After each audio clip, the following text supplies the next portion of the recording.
Step. It's Mick in Memphis. Charles in East Tennessee. Light it up. Kick back.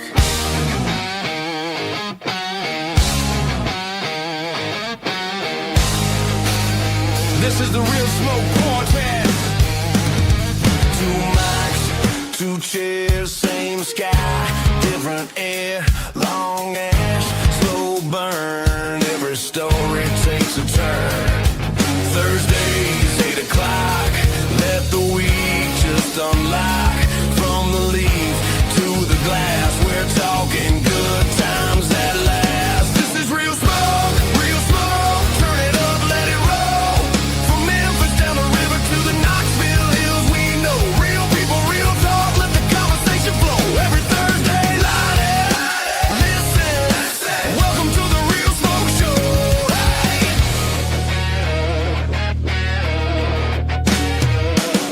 Cigars, small batch, perfect draw, perfect match. Whiskey whispers in the glass. Let the past and present clash.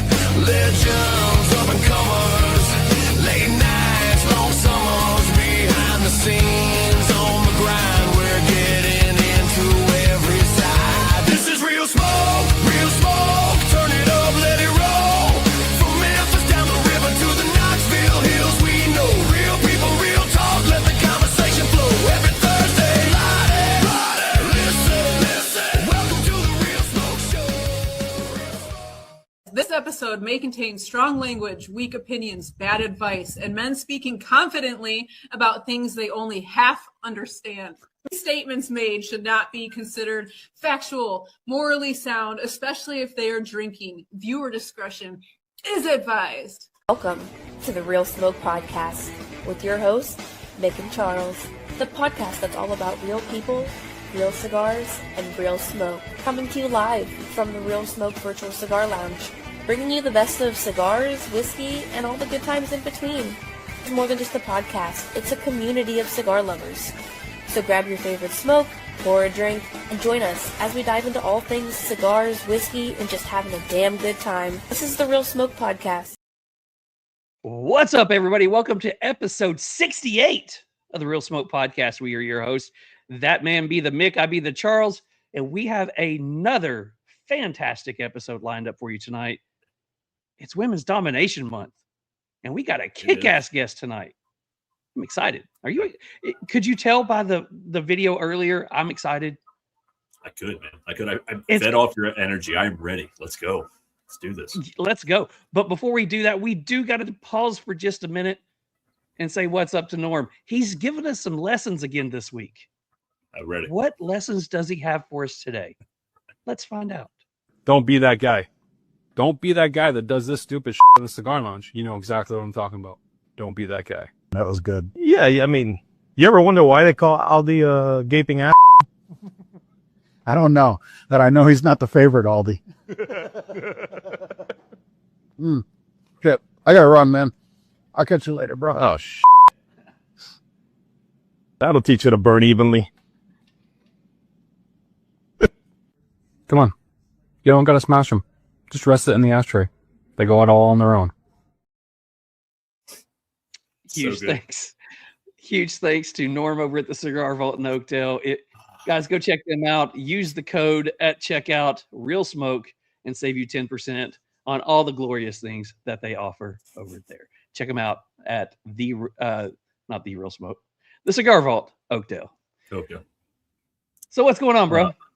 Not much, man. No, I can't get enough of those videos. I really hope they keep this up because I mean it's amusing, it's creative, but my favorite part is always Miguel trying to hold it together to do like a 10-second scene. It's like the best thing ever. But no, man, I'm excited. I've been looking forward to this one all week, and actually for a couple weeks now. And I know you're the same, man. We've been talking back and forth. So excited for our guest this whole month, Women's Domination Month, Female Domination Month. I'm excited, man. This is a lineup every year. I mean, I say every year, but hell, this is the second year. But both years I've been extremely excited for because we're both girl dads. We say this a lot. This comes up a lot on a lot of episodes. We're both girl dads. And, in my industry, it's not that female dominated. And, in the cigar industry, it's not that female dominated. No. In the whiskey industry, it's not. But the good thing is, it's getting more dominated. And some of the big names, some of the ass kickers that are in these industries are all female. And I'm excited to bring them out here and let them tell their stories and let them have fun. And let, whether it's the whiskey audience, which, Amanda's got a lot of followers in the whiskey world. If it's not the whiskey world learning about the cigar world, or the cigar world getting to learn now about the whiskey or the moonshine world, these two things go hand in hand. And, I'm excited for it. They do. Yeah, I couldn't say it any better, man. I know we do talk about it a lot about being girl dads, and I do think that's a big reason that me and you are both excited about this month, man. Every year we want to. I'm always rooting for our daughters, our girls, and girls sports. Like I love it. I coached girls soccer forever, man, and just seeing girls succeed, and especially when they kick boys' asses, that's the way to go, man. So I'm excited for tonight. Let's keep this month rolling. Hey, what do I hear in the background? I freaking muted myself, so there we go. Yeah, they're back. Yeah, they're back. You censored yourself on that one. Hey guys, if you're new to this one, about this time every year and all the way into fall, you're going to hear geese all around Mick. They don't come out any other time until they see Mick out here with a cigar in his mouth on a podcast, and then they swarm him. I think they like the smell of cigars, but there is a hashtag for this one.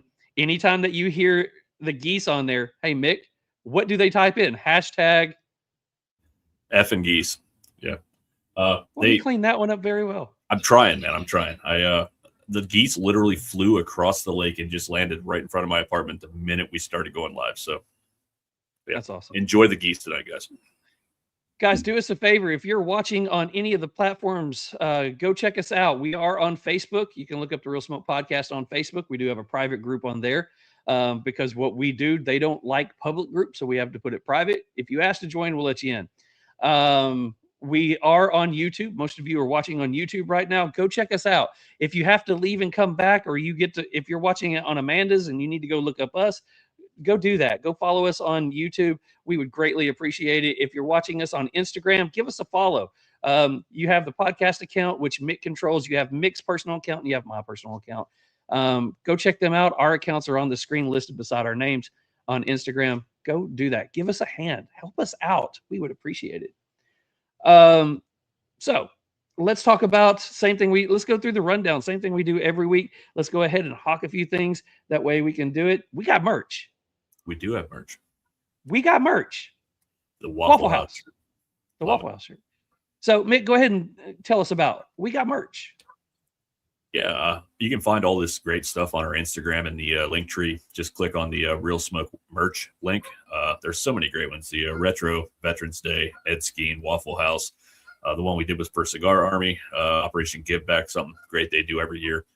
Another Veterans one we did, Call Me Poppy, Fueled by Caffeine, Nicotine, and Sarcasm. The Team USA one in honor of the Olympics, and the cigars solved most of my problems. So, yeah, I mean, there's so many great ones. We actually did just come out with 2 new ones. We did the St. Patrick's Day one and the Cinco de Mayo or Day of the Dead. So they're out. I believe we dropped one more, the new Meanwhile in Memphis one. That one came out. So yeah. Was it the Meanwhile in Memphis? I think we also have one for an event that the Smokers Abbey in Memphis is doing. I think that one's there, and all the proceeds for that one goes to the charity that they're going to be working with, and we'll try to bring that up here really soon. Also, go check out Smoke Inn. If you're looking for a Cigar of the Month Club, go check out Smoke Inn's Cigar of the Month Club. Go use this code RSNEW and it'll get you a torch lighter and a perfect cutter. Let them know that we come by just using that code RSNEW. Check out Smoke Inn Cigar of the Month Club. We also have a Patreon. We do not ask brands to give us anything. Yep. If brands offer, yes, we take. But we just ask them, what do you want us to enjoy and review? And when they tell us, we go buy it. If you're in whiskey or cigar industry, you know how pricey that gets. And our wives, when we first started this one, realized how much money we were spending, and they weren't too happy. So we started a Patreon. So guys, if you would like to help us out, Mick, let's tell them about the Patreon. Yeah, Patreon. There's 2 different tier levels. They're very simple tier levels. The first one, less than a cup of coffee. You can see it right there on your screen, the Real Smoke Cut and Light crew. And the big kicker to this one is, I say it every week, 15% off Cigar Vault whenever. So you buy a few cigars a month, it's going to pay for itself. 1 sticker pack, shout out on Instagram, name on the show credits, members only Discord.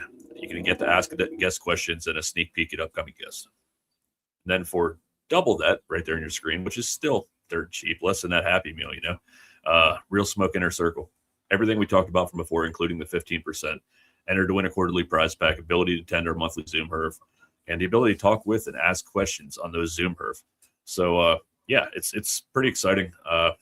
Hasn't really taken off yet. Like I say it every week, we're not looking to make money. We're not looking to, stash money. We're looking to break even and not keep get enjoying time divorced. with you guys and not get divorced yet. So just we're paying for cigars, and everything goes back to you guys. The prizes on this show and our Instagram giveaways, stuff like that. Everything comes from them contributions. So thanks to everybody that's on that. And lastly, check this out. This is the 2026 Female Domination Month. Last week, if you caught that episode, we had Sarah Rodriguez with West Tampa Tobacco. Of course, you guys are on here tonight for Amanda. Next week, we have Marianne Eves with Forbidden. She is also the first female master distiller since Prohibition in the state of Kentucky. And then we got Karen Berger, one of the top leading ladies in the cigar industry. So come hang out with us. If you're just joining us for the first time and you want to get to know more about these ladies in this industry, come hang out with us all month. We're doing this all month. And, we're excited about it. We hope you guys get excited about it. So yeah. Let me throw in the middle there, just so everybody knows, Marianne is actually on Tuesday next week because somebody Tuesday, yes. This guy, me, actually scheduled Michael Herklotz for Thursday. So just letting you know, next week's Woman for Women's Domination Month is on Tuesday. And Michael was kind of like, am I supposed to be on here this month? So yeah, I said it was. He thought we were trying to give him an identity crisis. Yeah, I fudged that one up, but here we are. And he did talk about a giveaway tonight, guys. If you do type in the comments #RealSmoke, you will be entered in to win one of 2 $25 gift cards to the Cigar Vault in Oakdale. We are in a kind of a new month. There's only a few people that's been drawn. But if you type in the comments #RealSmoke from Facebook, or let's see, do we have anybody on Instagram? No, Facebook or YouTube or Rumble, you will be entered in a chance to win. So we do have a cigar that I'm currently smoking it right now. I think you are as well. We do have a cigar that we reviewed that we're enjoying. Before we go over to that one, our cigar is brought to you by 13 Knives. Hey guys, this is Robert over at 13 Knives, and I'm visiting one of my Hey, this is Robert over at 13 Knives. I'm at my local B&M, smoking a fine cigar. I want to show you some things over here in their display rack. Oh, look at there. There's some badass bulldog cutters right there. All made in the United States of America with 1095 high carbon steel. And I don't know if you noticed, there's a few other things over there that I do. Some cigar holders. Those are all pretty badass. They're all for sale. Hit me up if you want to buy something. Go to my website. Go to my socials. Thank you for supporting me. Thank you for supporting Real Smoke Podcast. Go to your local brick and mortar. Go buy a cigar. Enjoy. Smoke what you want. Enjoy it. Peace out. Thanks, Robert, for being there and always supporting us. We absolutely love what you do, and we enjoy that, or love that you're a part of the TriStar Herf crew.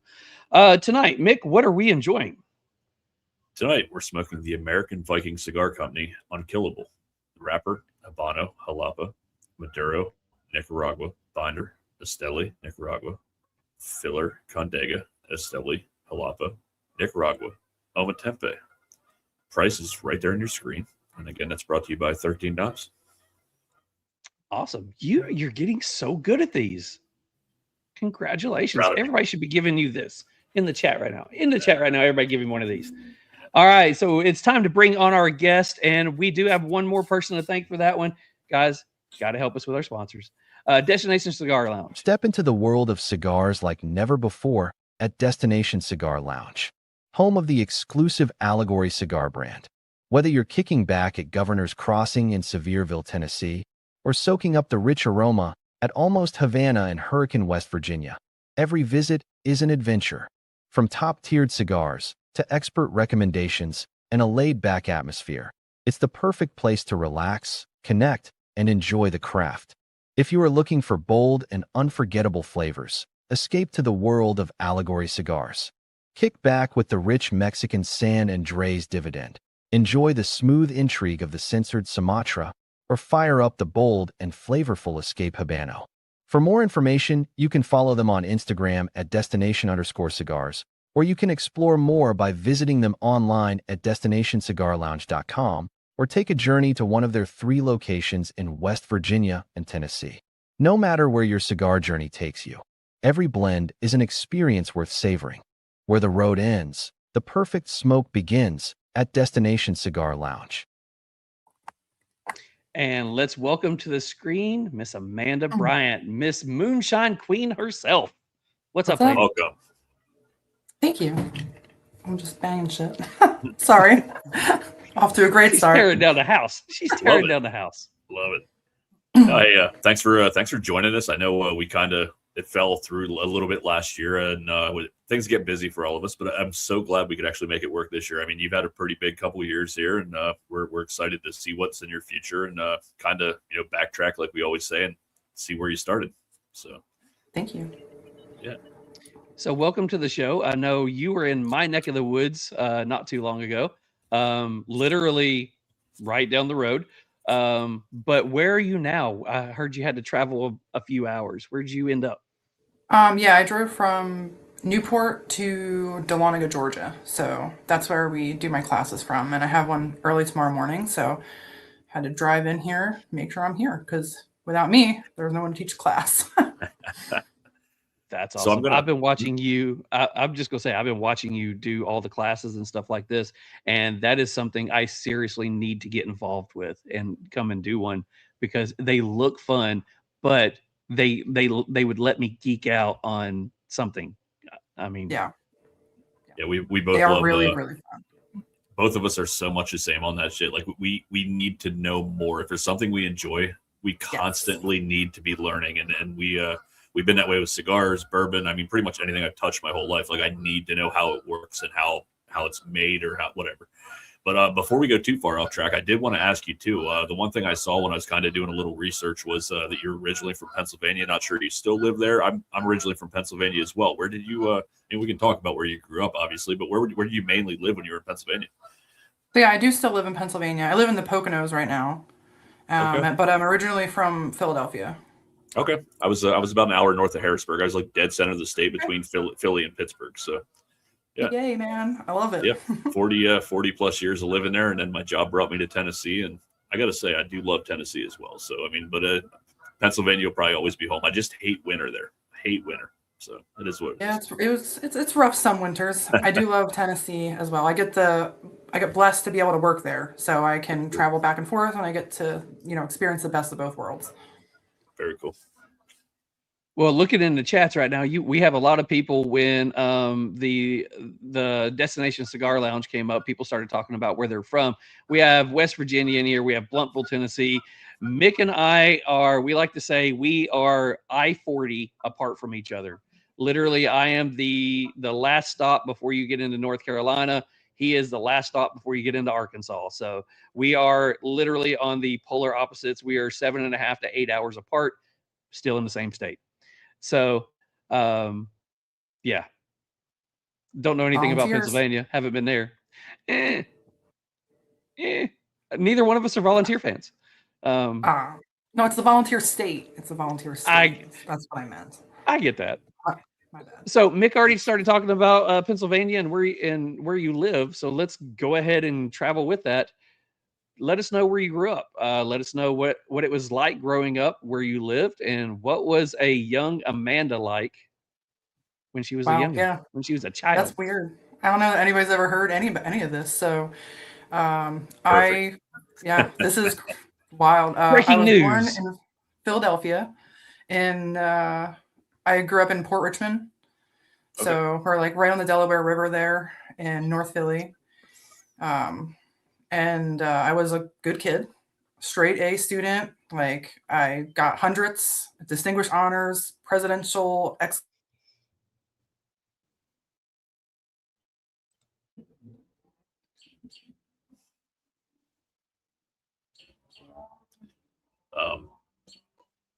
I think she froze. Um, I think I she thought it was froze too. me. I thought it was So me. we are. See, I thought it was me. I thought it was the Newport, Tennessee stuff. So Amanda is frozen for just a few minutes. We will give her some time to get back on here. I'm going to cut it down to just two of us real quick. Amanda, if you can still hear us when you get back in there, go ahead and just wave, and I will put you back on screen. But oh wait, I got to put this one on here. Beaufort, South Carolina, or as my wife likes to call it, because she loves the name. She calls it Beaufort. She calls it Beaufort, South Carolina.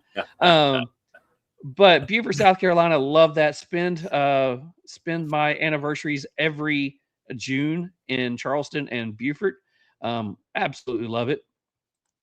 It says thaw her out. Got it. We're trying. We got a lot of people on here from different places. From Virginia, next door to good old Franklin County, Virginia. Okay. Let's see. Oh, wait a second. She's super back. sorry. The internet went down here. My bad. Amanda's back. I think we're sharing internet with some other people in this house right now. So I lost service. I apologize. I'll just stop gaming. We're good. I'm just kidding. Tell them to quit playing on Netflix. You're I busy don't know here. what's going on. No, it's fun. So you said you were obviously a distinguished student and straight A's and everything, which is something I have no idea what that looks like, to be honest with you. I was like a straight C student pretty much all of my career. But no, that makes sense, though, because of the field, obviously, you got into. But at the time, I'm sure it was more just about learning and knowledge and whatever. But did you play any sports growing up or anything? I always like to ask Al. Yeah, my grandfather was a women's basketball coach, and he won like state champions. So growing up, he like trained me. He put up a basketball hoop in the road outside of his house, and I'm tall. I'm about 6 feet tall. So he was like, "You are going to be a basketball player." And he put a 3-line point on the ground. He sprayed it where like where 3-point shot was, and he made me just practice doing 3-point shots. So I was pretty good at basketball. In high school, I played basketball for a little bit, and I did volleyball, but that's just in high school. Nice. So I'm competitive. I enjoyed it. Okay. So going in through high school, what were some of the things outside of school and things like that you were into, whether it was in grade school, high school, growing up? What were the things that you were into? I was probably like a weird kid. I didn't have a lot of friends. I was a nerd. Everybody made fun of me a lot, and I was just like a nerdy little kid. My dad was I had the best dad.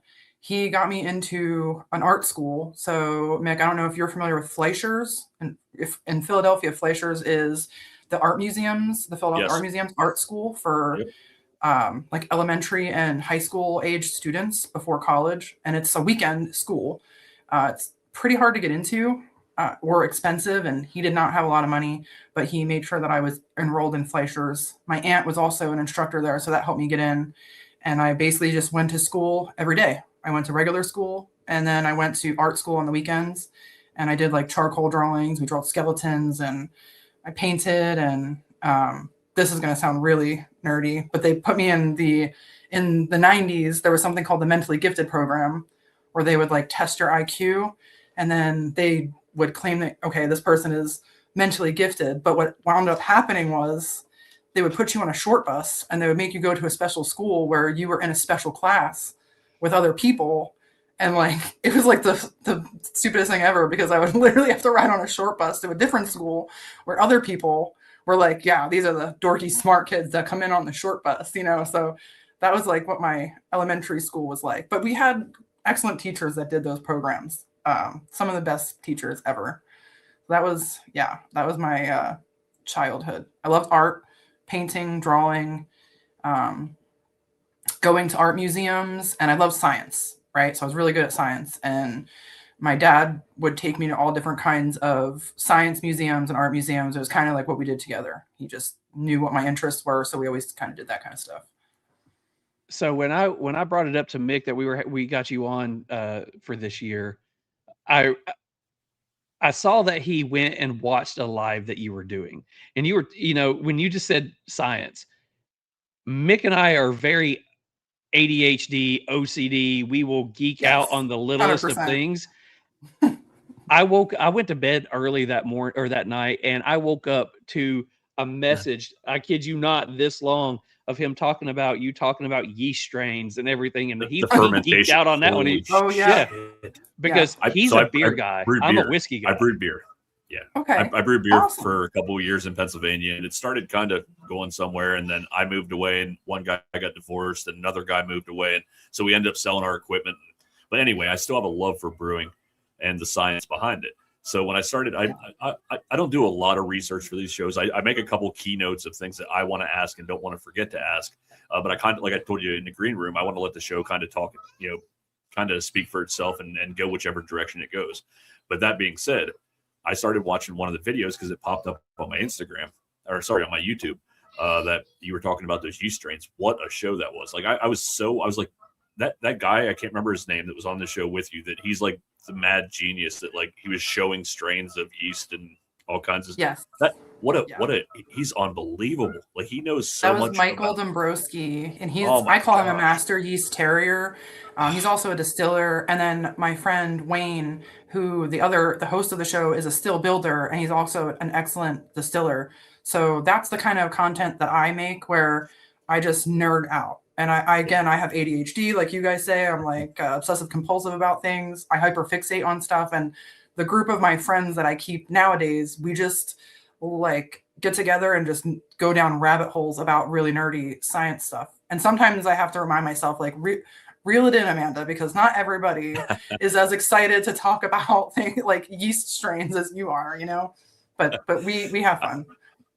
I did get lucky when we moved down here. We met friends that are also they're home brewers, and they love the craft beer world, and they love finding the next great thing. And we constantly nerd out over beer and stuff like that. And it's something we connect on, and we got super lucky when we moved down here, because I moved away from my friends that tolerated me talking about that shit all the time. So now that we moved down here, we actually met somebody that's as much into it as we are. So it's pretty cool. But I know what you mean. It's when you find something you love and it really intrigues you and interests you, there's no stopping it. What lengths I'll go to find out more information on it. So that's really cool. Yeah. That's all. Yeah. See, that's like my cool. wife and I, we are really big into, I grew up in Kentucky a lot, and I fell in love with the bourbon industry. We go to Kentucky and spend days up there just touring distilleries that we've toured 12 times before, that we could tell you what the mash bill of that distillery uses, because we like to hear the people talk about it. And we end up going through those rabbit holes as well. And what really got me into it was history. What really got me into, into following you wasn't the show that you're on. We'll talk about that. It was when I ran across you. I forgot what I was doing, but you started talking about moonshine and started, talking about that process, and knowing that, where did whiskey start? It was the moonshine. And it was like, this is what I like. So that took me down my rabbit hole. So let's go back into it. After high school, where did you go? Oh, okay. So this is where my story just derails from probably everyone you've ever interviewed, because my life becomes very unconventional, even during high school. My dad passed away when I was young, and that period of my life as a teenager, even like into my early 20s, we struggled through a lot of hardships. And I actually dropped out of high school twice. I had to drop out once.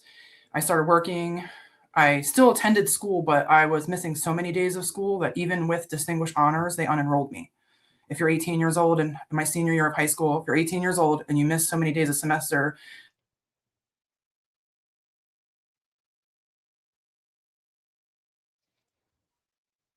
And episode Ruh-roh. 68, just like no, Amanda, if you can still hear us, we will jump back into this in just a second. We'll let you go ahead and reconnect. By the way, go tell whoever is playing on their Xbox or whatever, or their PlayStation. Wait, I think she's back. Here we go. I'm back. Yes. It says we were connected the whole time, so I apologize. I don't know what's going on. It's all right. It's been me before. so- You're good. You're good. It's usually me every week, so you're great. So sorry about that. I hate when things are screwed up on my account. All right. So where we left off was I think the last thing you said was, even though you have high honors in school, if you miss so many days, they Yes. unenroll you. Correct. Yeah. Even if you don't want to be unenrolled, they will unenroll you due to attendance. If you're 17 and you miss that many days, then you're delinquent and they'll come after your parents. If you're just about to be 18 or you're 18, they can just, boom, unenroll you. They'll warn you and then they unenroll you. So when I was 18 and then turned 19, I actually re-enrolled again and I went back to attempt to graduate again because I never imagined that I would drop out of high school. And then if anyone is watching who's young and is thinking about going to college or in high school, I really highly recommend that you stick to your grades and you graduate and you go to college, because you do not want to work in the school of hard knocks like I did. I think it distinguishes, it gives you character, but it wasn't an easy journey for me growing up. I became a roofer basically right out of, like, in high school. When I was 17 years old, I started roofing. And I wasn't proud of that. I really planned on continuing my education and doing something great with my life. And I felt like I was never going to be able to achieve that at that time. In my, teens, 19, 20, my early 20s, I just went to work every day, came home exhausted, and felt like I had failed at something, right? I was working hard and I took pride in my work because it's like one of the things you can do. Like, you can put food on the table, you can put a roof over someone's head. So that is like something that I was always proud of that I did. And I loved roofing. It was a great job. It paid well from a young person who was, didn't have a college degree. I also got into the restaurant industry, me and my sister both. So during the day, I would work at a fine dining restaurant with my sister. And then, during the day I would roof. And then at 4:00, I would go to the restaurant and do the night shift at the restaurant, bartending. I started as a busser, then I was a server and a bartender, and eventually I was like an assistant manager at a restaurant near where we lived. So I cut my teeth in the restaurant industry and the hospitality and bartending and cocktails and spirits. My customers used to laugh because they would say that I came to work and I dress up nice in the bathroom at work, but I would still have gravel in my hair from ripping shingles all day. But it was just a way for a young person to have security. You're taking care of yourself and other people, to have multiple sources of income. It just made me feel stable. So I worked really hard, and eventually I had 3 jobs for quite a bit of time. So that's my teens into my early 20s. So let me ask you, so the roofing, I mean, that's not typically a female job either. And I mean, obviously, yeah. I'm sure you had some guns on you after that. Yes. Because you have to, carrying 70 pounds of shingles up. So it kind of seems to be your MO. Am I froze? Gosh dang it. I think so. Yeah, but I'm still okay. I was about to say, proud, we can still hear you. Yeah, I can hear you. All right, I guess I'm out and back in. I'll see you guys in a minute. Okay. Dang, we're just striking out today. All right, so I guess what he's getting at is, one, as he said, it's not something you would typically think for a female to get into. My question was, how did you land a roofing job? Did you know That's somebody in that, or was it something that you were like, hey, I want to do that? So I'm trying to remember when exactly, but for a period of time I lived with one of my best friends, and she was adopted by her uncle. And I lived at the house with her and her aunt and her uncle. and her uncle owned a roofing company, ABC Roofing, and he knew I needed work and was out of school. So I didn't have a vehicle. We live in the Poconos, so it's not like there's no bus or transportation. And he said, listen, I'll give you a job. I can take you to work and bring you home. I can give you a paycheck. And he hired me to do landscaping and clean up on the job site. So maybe not even an entire week that I worked for him, but the first week I worked, he pulled me into the side. We had lunch together, and he's like, listen, I'll be honest with you. You are just outworked every person here, all of my guys, and my son, including you're outworking my son. He said, so I don't feel like I can pay you $10 an hour. Do you think you feel comfortable getting on a roof? I can pay you $20 an hour. And I was like, heck yeah, I'll get on a roof. And he's like, do you think, we'll show you what to do. And if you're comfortable doing it, I'd rather pay you as a roofer, as one of like the roofers. So that not even 1 week into it, I started doing that. And they taught me how to rip shingles and lay shingles. And that's what I did very quickly. I think that's been my work ethic my whole life. Like my dad instilled that in me as a child. He used to say, and I didn't know what he meant when I was little, but he used to say, I don't care if you're shoveling elephant shit, you'd be the best damn shit shoveler. When I got older, I realized, and I applied that to everything, right? But as I got older and I started working, it just was like second nature to me. Like I just was like, we just be the hardest worker in the room. That's like the secret to life, is be the hardest worker in the room. Young people ask me for like advice in the distilling industry, and the best advice I can give them, it's hard to be the best at things sometimes, because there's always going to be somebody who might be better than you. But in your room, or in the group, in the circle that you're in, all you have to do is work the hardest. And eventually you will become the best. And people notice that. People see that and they're like, well, damn, that person walks with purpose, A chef friend of mine actually said one day, as we were training new staff, and I walked past and he said, see that girl? That is called walking with purpose. He said, if you want to be good at this job, you have to walk with purpose. And I was like, that's the nicest compliment anybody's ever given me. I'll never forget that. And that always stuck in the back of my head, that I was like, yeah, I guess I do walk with purpose. They say in the restaurant industry, you go in and out of the kitchen. You never go in and out with your hands empty. So like if you're going in the kitchen, bring something. If you're leaving the kitchen, you're doing something. You got to make the best use of your time. But I've always, right off the bat, I've always been in a male-dominated industry, and that gave me a great sense of pride. The very first week of work when I was landscaping, there was another woman there who was older. And when I saw her, I was like, this is so cool. You're like a chick doing this. She was cleaning and doing leaves and raking and leaf blowing. And I'll never forget her. Her name was Lisa. She's passed away since. But she became like a great friend to me. And I knew her for years, even after I stopped working with her. But right off the bat, I came in and I was like, it was never like a male dominated field to me, even though it was, because there was a woman there like on my first day. So it was just kind of always normal to me. And I always work harder than the guys too. So again, it never felt like I was in a male dominated field, because it was like something that I was always dominating, I guess, in a way. So wow, that sounds cocky, but no, I mean, listen, if you can back it up. Hell yeah. With roofing, 100%. Yeah, that was an easy job. So how long did you do that? You were roofing in the day, working at a restaurant at night. You said you did landscaping as well. So how long did you go in between these jobs? I worked steadily in the restaurant industry from the time I started, because it's one of the few jobs or the industries where if you know how to do it and you do it well, you can actually make a much higher hourly wage than people that have, a 4-year college degree or have really like high up careers. There were people that were managers and owners of businesses that were working in the restaurant industry with me because of the money that we were able to make in fine dining. And I did that steadily, and I stopped roofing about 2 years ago.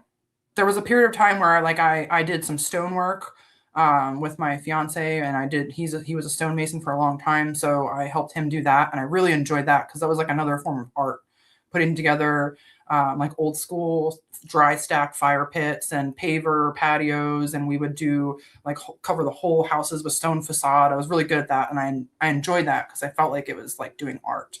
But 2 years ago, I injured my back. And I think it was when I started filming the Moonshiner show, I started roofing less. And what happened was the core muscles that I had developed from carrying weight for so many years kind of started to deteriorate. And then when I went back to roofing again, I hurt myself. And the last roofing job I did was about 2 years ago. But after that, I have like a chronic back condition now, which I see a chiropractors for, and I'm pretty okay for the most part, but I just can't go back to roofing anymore. Like if a friend of mine was like, do you want to roof tomorrow? I would be like, heck yeah, because I literally love doing it. But I have to be careful. Then I can't be lifting stuff anymore, which is a really hard thing for me. I don't like to ask for help, and I have a hard time watching other people work or do hard work, and to refrain and actually not stop other people. Normally I'm like, let me get that for you. Like that's me. So I'm trying to teach myself to just be careful, because it's not worth it to be a tough guy. Yeah, super interesting that you love roofing that much. I worked in the housing industry for years, and I was around a lot of roofers, and I helped with quite a few jobs. And I enjoyed the finished product, and making everything watertight. And it's just such a cool process. But I don't know that I ever loved it. And it sounds like you were actually passionate about it when you did it, which is cool, and it's really right. Yeah. I think anything that you do for a living, you have to be good at it and take pride in your work, or else you might as well just not do it. See, I think it has a lot to do with you in art. Roofing. See, I did a lot of cabinets and countertops, made custom cabinets and countertops for houses around here while I was starting my business. And I'm one of these people that I love a process. I love knowing A, B, and C has to get done, but then I love being able to look at the result. And you were somebody who were you were passionate about art. You got to go through the process of creating, and then you got to see the results. Yeah. I would say stonework and roofing is the same way. You've got an A, B, and C process, and then you get to step back and look and go, I did that. So, in one aspect, listening to it and going, how can anybody love roofing? But then the other aspect is like, you get to stand back at the end of the day and go, I did that. Yeah, absolutely. I still drive past houses I put a roof on. We drive past houses where we've done the stonework on the outside, and I get a sense of pride. Like, look how good that looks. And, it looks good. And some of them are the best houses on the block. The ones that we've done the stonework on, they just stand out and they look amazing. And it's definitely a sense of pride. It's work with your hands. It's a job where you can get a free workout. You don't got to go to the gym. You can get a free suntan. You take a nice break at lunch. You get a hot meal most of the time, because I always had a really good boss. My last roofing boss was one of my best friends, Jeff, and we would always stop, take a full break, get a great meal in. And I had other jobs where I didn't always get a nice meal or a lunch break. So I was like, this is like a cake job. I get done by 4:00 every day, and I had the weekends off from roofing. So you can't beat that. You were talking about you still drive by houses. In my industry that I'm in during my day job, I was working with some students, and I remember signing up this one student, and as I was taking down their address, I stopped and I remember the address, and I asked the guy, I said, does your house look like this? And he was like, yeah, we just moved in there. I said, what do you think about your kitchen cabinets and countertops? And he's like, huh? I said, what do you think about your kitchen cabinets and countertops? And he's like, they're great. That was a selling feature. That's why we bought the house. I said, you're welcome. He's like, what are you talking about? I said, I built those. And he's like, really? I said, yeah, that's what I used to do. But it was coming back into finding out that after, I think it was 15 years, come to find out that the house still had, the work that I had done in it. So that was pretty cool. Oh no. Did it happen again? It must be really cold there. You get my joke? She's freezing. She's frozen. Yeah. All right. So we'll do this once again while she gets back on here. We do have a lot of people. We did have somebody from Tennessee jump on here. He says, hello from East Tennessee. It's Bristol, baby. 100%. I am about an hour and a half south of you. I'm over in Newport, Tennessee. So what's up, Chad Long? Let's see. I think y'all changed your clocks. Yeah. No. We did. I'm late, but I'm here for it. Hey, Smoking Solstice, he is our brother from over in New Zealand. So what's up, bro? All right, she is back like Shady. Here we go. There we go. Welcome back. Yes, thank you. I didn't lose internet that time, so I guess it's just my luck. We'll take a break, just like you just talked about having a good lunch break. We'll take a break every 5 minutes or so. It'll be fine. Don't worry about it. Yeah. It's all good. We all deserve So a break. for all the viewers watching who are cursing because we keep getting messed up, those are intentional breaks so that you can run to the bathroom at home. Yes, we're doing It's this perfect. for your comfort. We're thinking Absolutely. about you. It's all scheduled. We got this. All right. So you said you were working up to 2 years ago. So how does going from restaurant work, roofing, and landscaping bring you into moonshine? Right. How does So that happen? I would say I found distilling, but I think distilling found me at a time where I really needed it. And from the moment I saw it, I was captivated. And I was just like, I need to know everything. And you guys talked about that before. Like, I helped out on my American Legion. And some of the guys, the veterans there, became my best friends and my close group of friends outside of roofing. And on the weekends, we would get together and we would have bonfires and cookouts. And our Legion commander, Neil, lived across the street from my house. He was my best friend and for a long time. And one day he pulled this little like Vever, which we call it like a Betty Crocker still or like a little pressure cooker still, and threw it on the counter. And it was like a surprise. I didn't even know he was going to do it. And he's like, we're going to make some moonshine today. And my mind in that moment, right, to see him do this, because I was there all day, I'm there all the time, but to see him just pop this out of nowhere, I was like mind blown, literally the definition of mind blown. And I was just a million questions. Where'd you come up with this? How'd you put this together? Where'd you get this idea? How did you make this? How are we going to make alcohol right now? My mind was just going so fast. I couldn't even process the amount of questions that I was like, I needed to understand everything. And they just kind of laughed and they're like, Amanda, like, we don't know. We just saw this like online. We're just doing this for fun. Just like calm down. We're like, I don't know how to answer your questions. And one of my friends that was there that day, Big Bill, 10-4, if he is watching or his wife watches this at any later point, he was kind enough to go and buy me a book. My friends knew at that time. So to give you some perspective of what my life was like at that time, I was going to work, coming home. I would like clean and cook dinner, and I would hang out with these guys for a little bit throughout the week. And I had no cell phone, no social media, no computer, and I read books. I like to read. So Bill went online and ordered this book for me, and 2 days later, knocks on my door, surprise, shows up at my house. He's like, hey, I saw how interested you were when we pulled out that still, so I got you this book. And I was like, oh my God, that was so thoughtful. Like, thank you. I couldn't believe he was just had the thought to do that. And it was called Alaskan Bootlegger's Bible. And that was it. He literally like handed it to me. I think he wrote in the cover of it, like, good luck, Big Bill, 10-4, love you. And he walked away and left my house. Like, that was it. And I opened the book and boom, as soon as I cracked it, I didn't put it down. I read it in maybe a day and a half. And then I called the guys and I was like, hey, listen, guys, we got to like assemble the crew, right? Everybody meet in the garage. And I was like, we're doing everything wrong. I got all these ideas. We need to like fix the still. We got to make all these adjustments. We need a thumper. We need, we're doing the mash wrong. We got to do it. So it became like our ritual. And That's those amazing. guys, supported me. And every week I would learn. That's just where it began. I knew just enough to be dangerous at that time. And I got all of the literature I could get my hands on.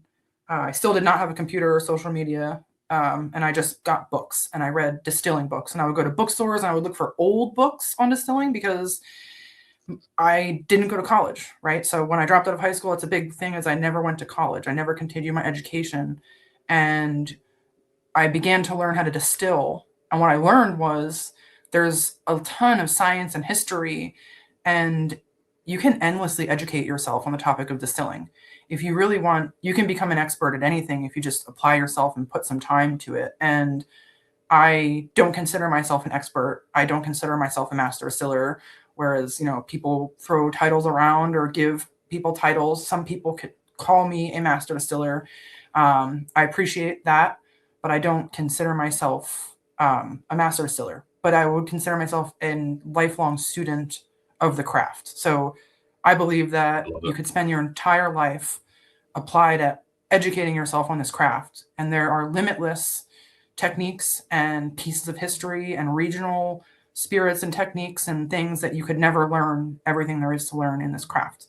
What year was that you found that interest, when you started actually, like, just trying to put timeline together for now? That's a great question. In my early 20s. Okay. I don't know exactly what year, but it was like maybe 23, 24, somewhere around that time.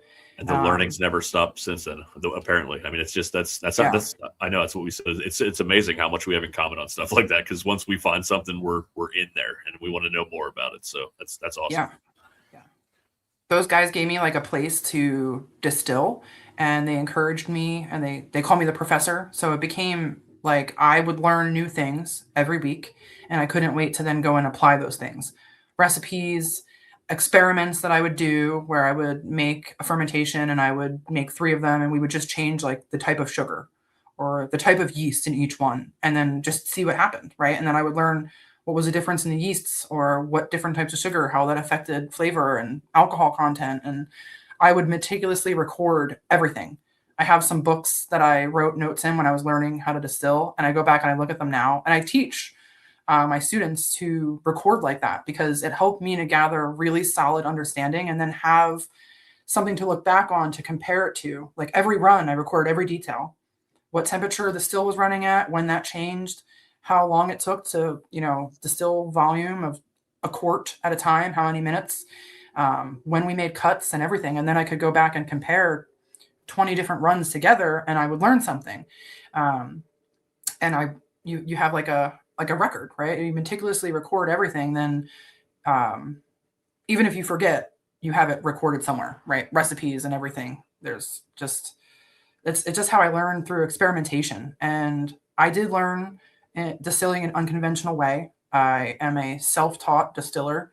So through reading, experimentation, I gained a unique perspective on the craft of distilling, maybe different than some people who have a formal education, or who went to college and have some kind of a degree. Even people who began working in the distilling industry without the college education, when they're trained up from the beginning and they're in that industry. I've friends with lots of people, but I somehow like think outside the box in a way, because I distilled by myself, not knowing any other people in the industry or distillers or moonshiners or anything like that for years, like a very long time. I was just in my own little bubble, loving what I was doing, and, doing it to the fullest. And I think distilling became my way of educating myself, and it made me feel fulfilled, when that was a big thing that I was lacking in my life. And I was being really hard on myself because I didn't go to college. I didn't continue my education, and I wasn't achieving anything, and I wasn't doing anything really creative. But it became my art form, a sense of community, and how I was educating myself, essentially. And it was just something that I couldn't stop at that point. So I'm going to, before I ask my next question, I'm going to say, hey, there are a lot of people chiming in. If you notice, I keep, as somebody who is ADHD, I see your eyes glancing down. I don't mean to get you off track, but I do want to let everybody in the chat know that, hey, we do see where your comments are.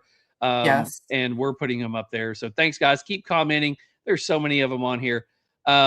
Do us a favor, guys. If you are on Instagram or you are on YouTube, go give us a follow. I know there's a lot of people there. We have quite a few people on the Real Smoke socials in here right now, but we do have a crap ton that's on your socials that are on here right now. So guys, if you don't care, run over to our socials, give us a follow. Even if you got to dip out for just a second and miss some of the fun, come right back, but give us a follow. So, and thank you for everybody that's in the chat commenting and asking questions, and for watching. I appreciate your support as always, because wouldn't be here if it weren't for all of you guys and girls. 100%. And what I love right now is somebody made the comment that they took one of your classes, and we're going to go into that here in a little bit. But now you have people in here posting class of 007, and then you have class of 008. So I that love is it. so awesome to see that So one. cool. And That is people talking Love you incredible. guys.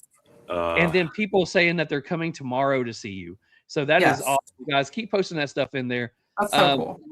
So my question, I love the fact that you identify as nerding out on this stuff. So you go back to these guys that's in your crew, and it's like, we've got to do all of this different. We've got to do this and this and this.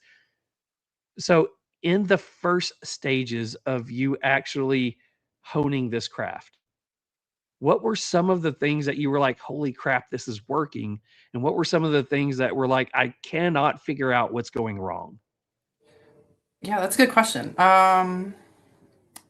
So for me, I was driven by, I had an understanding early on that what you feed the yeast is the type of alcohol that you make. And again, this is something maybe different than people that are in the legal distilling industry, because home distilling or backwoods, moonshining, illicit distilling, we're using quite a good amount of sugar. And it's for a good reason, because most of the time our equipment is with direct heat. We're using direct heat with propane, flame, or an electrical element. So we can't have as thick of a mash. You can, but it's something that you have to practice at making, which is why I teach that in my classes. But the necessity of using sugar is a big part of what we do for home distillation, because it contributes fermentability and gives you volume that is liquid, essentially. There's no solids in the fermentable sugar once it's dissolved in water. So for me, I was always chasing flavor and trying to figure out how to improve the flavor and quality of my spirit, make it taste more like corn, make it taste more like wheat. How do I make it taste more like apples? And I think I was manually, monitoring distillation and reflux and fermentation on such a micro level that I was able to study it. Like my hobby was just distilling experimentation, and trying to see what different things like cane sugar, brown sugar, molasses, right? If I use all three of those, how does that impact the flavor of a spirit? How does that affect the fermentation of a spirit? And another thing that I did struggle with when I was learning distilling was making cuts and cleaning the still, right? So I always was obsessed with, I felt like I could taste, and if anybody's out there, this is interesting for my distilling people watching. Everybody asks this, how often do you clean the still? Well, I felt like I could always taste the still or the copper. It sounds crazy, but I have a really refined palate and I can taste lots of things. I can identify lots of different brands of whiskey and ingredients in something. And I'm sensitive to things. So I could always taste the still. And it can happen quite often with other people that ask me to taste their products. I'll taste the still very often. So I was cleaning my still after I distilled, and I was cleaning it before I would distill, just to make sure it was as clean as possible. But what I learned that I was doing is I was disturbing the seasoning. And your copper pot still is like a cast iron pot, where you don't take your cast iron pots and put Dawn dish soap and a scrubby pad in there, because you're going to remove all the good stuff. So when you disturb the seasoning in your copper, you then, on your next run, essentially you're stripping that back out, and you will taste it a little bit, maybe not a lot, and maybe not everybody would taste that, but that was something that I struggled with in the beginning. And then I read something that in Ireland they clean their stills twice a year, or sometimes maybe once a year. And I was like, wow, I'm going about this all wrong. So I stopped obsessively cleaning my equipment, because distillation, the heat sterilizes everything for you anyway. And most of the stuff that's on the inside is copper sulfate, the black stuff on your still. It's supposed to be there, so you don't need to scrub it out. And if you do, you're disturbing it, and you're going to taste it in your spirit. It was just a lot of trial and error things that I did not have a mentor to teach me these things, and I didn't have resources to call to ask questions when things went wrong. So I was really left to my own devices to kind of figure it out. And that's why my brain works like it does. Whenever there's an anomaly, I have to understand that anomaly and figure out.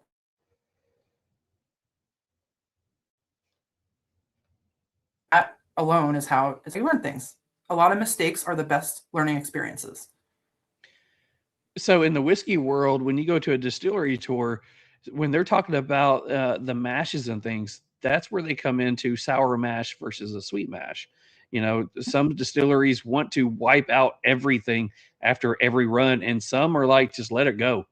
We'll wipe it out 2 or 3 times a year, but we want the flavors, we want the experiences from the mash, the previous mash, to be left in there. A little bit of the mash from before left in, so it just continues on with what we're brewing now or distilling now. So in the early days, when you were doing, you know, your runs, there has to be a couple memorable times, and I would think that one of them would be something that you thought was going to turn out really well, that when you Yeah. tasted it, it was like, oh God, no. And then there was Yeah. something that you was like, let's just try it. It's going to be okay. And you thought it was like really good. What were some of those runs? Yeah. So really good. Like we have all made in the home distilling industry, we've all done like big things that we've made mistakes from, right? And for years, this is how I refined my craft, was through making mistakes. And I will ferment anything just about once. Let's just to try it once. I'll do anything. Mark and Digger from the show, they laugh and they're like, "Oh, Amanda will try it." Like, Amanda, if anybody will try something crazy, Amanda will, because I just want to know, like, even if it doesn't sound possible or probable, I just would curious how would it ferment and what would that alcohol taste like? So I've experimented with guava. And I don't know if you know, like in the Spanish food section, they have like these bricks, and it's like gelatinized, like a brick of guava that you can melt down and dissolve in water, and it's solid. It's like refined, almost like molasses or sugar. So it's very concentrated sugar, and it's the concentrated pulp of that fruit. And then there's guava juice that you can buy. So I had always seen these like bricks in the store, and I'm like, that is like a solid brick of sugar. I bet that would ferment really well. And guava sounds good, right? Doesn't that sound like something that would taste good in a spirit or brandy? So I had to try it.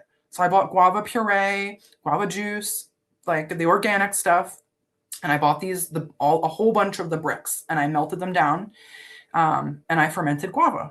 But what I discovered was that when it ferments, it smells like cat urine. And it's a strong odor. It smells very, very similar to cat piss. It's bad. I did distill it, and it didn't taste like that, but it was almost that I couldn't get that idea out of my head. It didn't smell like it anymore. And when you tasted the fermentation, the wash, it didn't taste like that. It just smelled like it. And sometimes a bad smell can just get in your head. And so that was the only time I ever experimented with that. I was very surprised that it turned out like that. I tried potatoes several times, and it was a season where it was lots of pollen in the Poconos, and I was cutting them up outside. My first experiment with potatoes went horribly wrong. It got a putrid infection. And I'm not talking a lactobacillus infection. Lactobacillus is like a standard, it's like an infection that is common on whiskey because it lives wherever wild yeast does. So on malted grain, we don't sterilize the malted grain because we would denature the enzymes that are in the malted grain. So we are essentially contributing most likely lactobacillus into most whiskey mashes that have malted grain in there. And it's a white infection that looks like the surface of the moon. So that's normal. And that can smell like lactic, right? Like rotten milk sometimes. That's why we call it lacto. But this infection was bad. Like it smelled like vomit. It didn't look like a lacto infection. It smelled so putrid that I just threw the first smash away. And I was determined to get it right. So I researched and I read and I'm like, well, what could have went wrong? I learned then that potatoes have a very, very alkaline or no acidity to them. So you have to adjust your pH with a potato, and you have to add a little bit of like a citric acid. Personally, for me, I like to do the natural option. So I use lemon and orange juice to adjust the pH and make it a little bit more acidic. And then that is supposed to help the fermentation. Well, for whatever reason, I still got a wicked infection. And it very well could have been that the first infection was still in that barrel, that it wasn't sterilized quite good enough. So the infection just came back. And it was like just not something that I was going to put my hands in and strain it. And it defeated me, right? Like I was like, that's it. I'm just done with potatoes. So people ask me like, what are things you hate to ferment? Number 1 is potatoes. Number 2 is bananas. A really common question is like, what's something I should stay away from? I always say bananas because they're really easy to get. Like if you go to your grocery store, most grocery stores will give you lots of bad bananas. It's something that they throw away large amounts of. So it's a waste food that's really easy to get, but they suck to mash in. They suck to ferment them. They suck to strain them.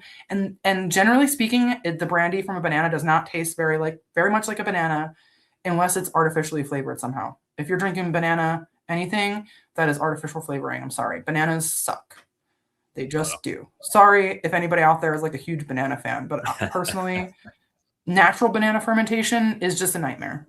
Try it once. I always tell everybody, like, don't listen to me. Like, take my advice if you want, but always try it once for yourself so that you can be like, okay, maybe I love this. Or you can be like, okay, she was right. Like, whatever. I just don't. It's been a nightmare for me, bananas. Yeah, lactobacillus is commonly used in sour beers in the beer industry. And it can get away from you quickly if you don't know what you're doing with it. So I get that completely. So I guess so you're home distilling and you're learning all of this and you're pushing your limits on what you can learn and what you can do. When did that turn into something as of an opportunity to continue growth with that? Like where did you decide, hey, I think I could do something with this? So I never had the courage in myself to do that. I never would have tried to do anything with it. I never imagined that I would be able to work in the legal distilling industry or that I could make that transition over, because in the reality of the distilling world, there is moonshine and then there is craft spirits, and they're very different worlds. They're two different groups of people. There's very little crossover there. Most people in the distilling industry, when they think of moonshine, they think of it as a lesser spirit.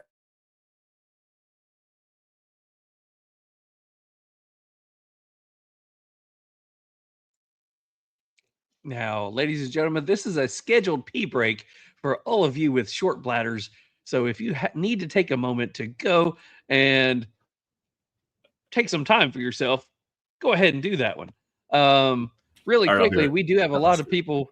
Yeah, we do have a lot of people in the chats right now. Frank says, I fermented taro root through Amazons with pitch my yeast. Okay. So now I'm distilling with coconut chunks and coconut water.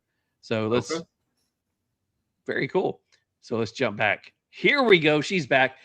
Thank you, everybody, for taking that moment to go and use the restroom. We appreciate it. Now we're back to our scheduled programming. What was I saying? Oh, so this is something that I like to try to voice, is that because it's my industry, right? Craft distilling would not exist without hobby distilling or home distilling. And a lot of the people in the legal distilling industry look at home distilling, hobby distilling, or moonshining as a lesser form of distilling, something that is not up to quality standards because it's not regulated, right? Because we're not following rules and regulations. And that's not to say that because of that, some people do make a lesser quality spirit. But on the same hand, some people make an excellent quality spirit. And to compare that to the legal distilling industry, you can go to the liquor store and you can buy some pretty terrible bottles of liquor, and you can buy some really good ones. So there's good people on both sides of the industry. And for me, what moonshine is the definition of moonshine, right? So here's a heavily debated topic. What is moonshine? What is a moonshiner? The definition of moonshine is a spirit that is distilled outside of a legal distillery. People get confused about this too as well, because you can own a legal distillery, but that doesn't make you a legal distiller. That's not really a title, a legal distiller. You don't get a permit that says I can make alcohol wherever I want. A distilling permit is applied to a building. You submit blueprints of a building to the TTB and you say, these are the confines of my building. I want to bond this area. This is where my still is. Here's a picture of it. Here's the schematics of it. Come and check it out. It won't move from here. And I'm going to make this much alcohol. Here's my plan. This is what I plan on doing. And then you record everything you're doing. If at any time you break any of the many laws that the federal government has in place or the state, then you are essentially distilling outside of the realms of the law. The definition of moonshine is any alcohol made outside of a legal distillery upon which taxes are not paid. So the fact that it's untaxed is a big thing. And it's commonly clear, but not always, because you can post-distillation age or flavor moonshine. Some people think moonshine is just corn liquor. It's not. Moonshine would have been, historically speaking, whatever ingredients you had in the area where you were isolated at. So Southern America along the East Coast would have been rum because of the molasses trade. Central, like in the Middle East or the middle of America, and the South would have had predominantly corn in the Kentucky, Tennessee area, and up north they would have had rye whiskey.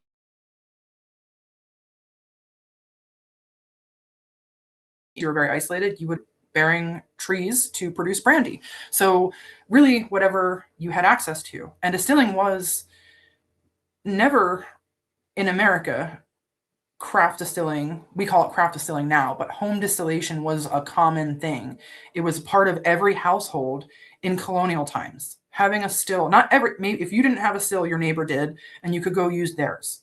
But farm distillation was a part of being self-reliant, right? Like if you go and you hunt for your food or you grow your own crops and you make your own bread. Well, farmers relied on distillation on their property to preserve the grains that they couldn't sell, the fruit that was going bad. They were able to get more money for the products. A bushel of apples was worth a lot more as a bottle of brandy than the bushel of apples was worth. And it was easier to transport and store that. So home distillation has been a part of our history in America since the beginning. And moonshining is just, there has been moonshining for as long as there has been legal distilling. So there is a divide, definitely a divide in the industry, which is hard for a lot of people to get over that hurdle. And I was well aware of that. You can't walk into a distillery and say, hey, I make moonshine. I'm really good at it. Will you give me a job? Because most of the time they're going to laugh at you. I know people that are in the legal industry now and they're struggling to get recognized or to progress in the industry. They want promotions and they want more hands-on responsibilities. And a lot of my home distilling friends who are very good, they want to work in the legal industry, but it's difficult to make that hurdle. I was very blessed.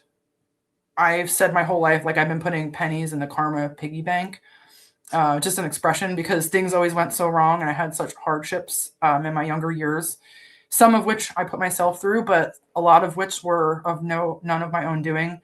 But I've always said that I'm put pennies in the karma piggy bank and like eventually, right, one day, this has to pay off. Like something I'm doing eventually will go right. My dad always told me like work ethic was everything and would get me everywhere in life. And in my mid-20s and right before my 30s, I started to really actually question my values and my morals. And I started to see people who were just bad people, who were not good people, just bad to other people in general. They got ahead and I didn't. And I always wondered, like, is it true that like, to do the right thing, always do the right thing, treat others as you want to be treated. I started to question, like, maybe that was not the best advice, but he was right. And I kept doing like the right thing, working hard, being a good person. And eventually it did pay off. And it wasn't even, I would have never done this leap on my own, but my friends from the Poconos, the guys from the Legion and my fiance, we were all just like this group of friends who were very supportive of me. They saw the Master Distiller show on the Discovery Channel and they said, you need to do this. All right. So that's kind of where I'm going with my next question. A couple things really quickly, going to different distilleries and things. One of the things I always picked up was, back in like the founding of our country, it was a lot of farming going on.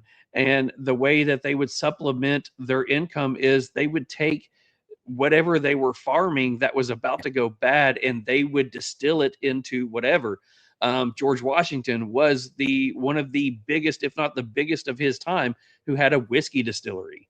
And not a lot of people know that, where he lived at his time, he was the largest whiskey maker in our country. And then the other part was, I love the fact that you're carrying on that tradition of, you're finding out the things that maybe aren't working well to the things that are working well. You're finding out fruits and whatever that you can distill that are working to put out a good product. And you're also finding out, and letting people know, hey, this is a troublesome one. So Yeah. that's pretty cool. So let's talk about the Moonshiners Master Distillers TV show. Yeah. How did you end up on there? You've been on there a few times. Yes. You've done very well on there. So let's talk about the process of how you got on there, what it was like meeting Mark Digger. You got to meet Tickle. You got to meet a lot of them on there. What was that process like? So it's interesting how I got on. My friends basically were like, you need to do this. I, at that time, still did not have a cell phone. There was not a single photograph of me that existed. I wouldn't let anyone take a picture of me. I was so painfully shy. And my friend Neil had this casting call, right? And he just harassed me for the better part of almost 2 years. And they would put it on in the American Legion when we would sit at the bar. They would put on the Master Distiller show and we'd watch it. And there was a girl who came on, maybe the second season, I think. Her name was Mina Kilo Pratt. And I really admired her. She was like a botanist and she made absinthe and she just carried herself with such grace and did such a good job. And I watched the show because I loved it. It was like other people who did what I did. And it was the only way that I got to experience, to see other people that were doing what I was doing.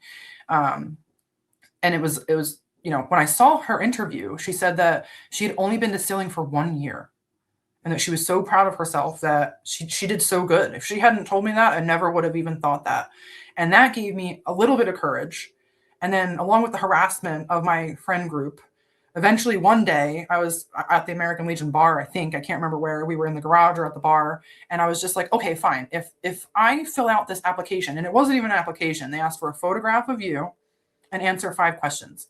Who you are, what you do, what is your experience like distilling, what do you do for a living, where are you from? It's a paragraph. So I was like, if I do this, well, you guys just like shut up. And they're like, yes, do it. So we took a picture of me. I answered the 5 questions and I used someone else's phone to submit it through email. I didn't even have an email. And I thought that would be the end of it. They could leave me alone and I would never hear back from Master Distiller. About 6 months went by and we're eating dinner and I get a call on the house phone from New York. And we didn't answer it. So we went back and checked the voicemail later. Or maybe it was on my fiance's cell phone. I can't remember, but there was a voicemail from someone in New York. And then I listened to it. He's like, you have to listen to this. This is crazy. This is the Master Distiller show is calling you. And I listened to the voicemail and I probably cried because I was so scared at the time. But I can remember just being like, oh no, this is awful, because I didn't think they were going to call me back. And I didn't think I would ever be able to get the courage to put myself on camera or do anything like that. It's very vigorous interviews that you go through, and it's a long process. You have to film, prove that you can speak on camera, prove that you can speak at least eloquently enough for them to be able to film you, have some kind of like a presence where maybe people like you, maybe people don't like you, and kind of just that you know what you're talking about. So I went through that whole process in the interview, and I remember the girl who interviewed me. She was so great, Jessica Pina. One time during like an in-depth, it was like a 2-hour long interview. She was like, Amanda, stop for 1 minute. And I was like, okay, like what did I do wrong? And she's like, I want you to literally, she's like, do this. Take your hand and give herself a pat on the back. And I was like, what? And she's like, seriously, are you doing it? I want you to do it. She's like, because I mean, I can't say this. She's like, but you're going to come on Master Distiller. You are going to pass through this whole thing. And she's like, you're going to win. She's like, I just know it. I know it in my gut. And I was like, wow. And she's like, but give yourself a pat on the back. She's like, because you deserve it. She's like, everything you've done and everything you've built up to at this point, she's like, you deserve it. And I needed to hear that. And I think I always remembered that she said that, and I always remember her for that. Daniel, I saw my friend just popped in.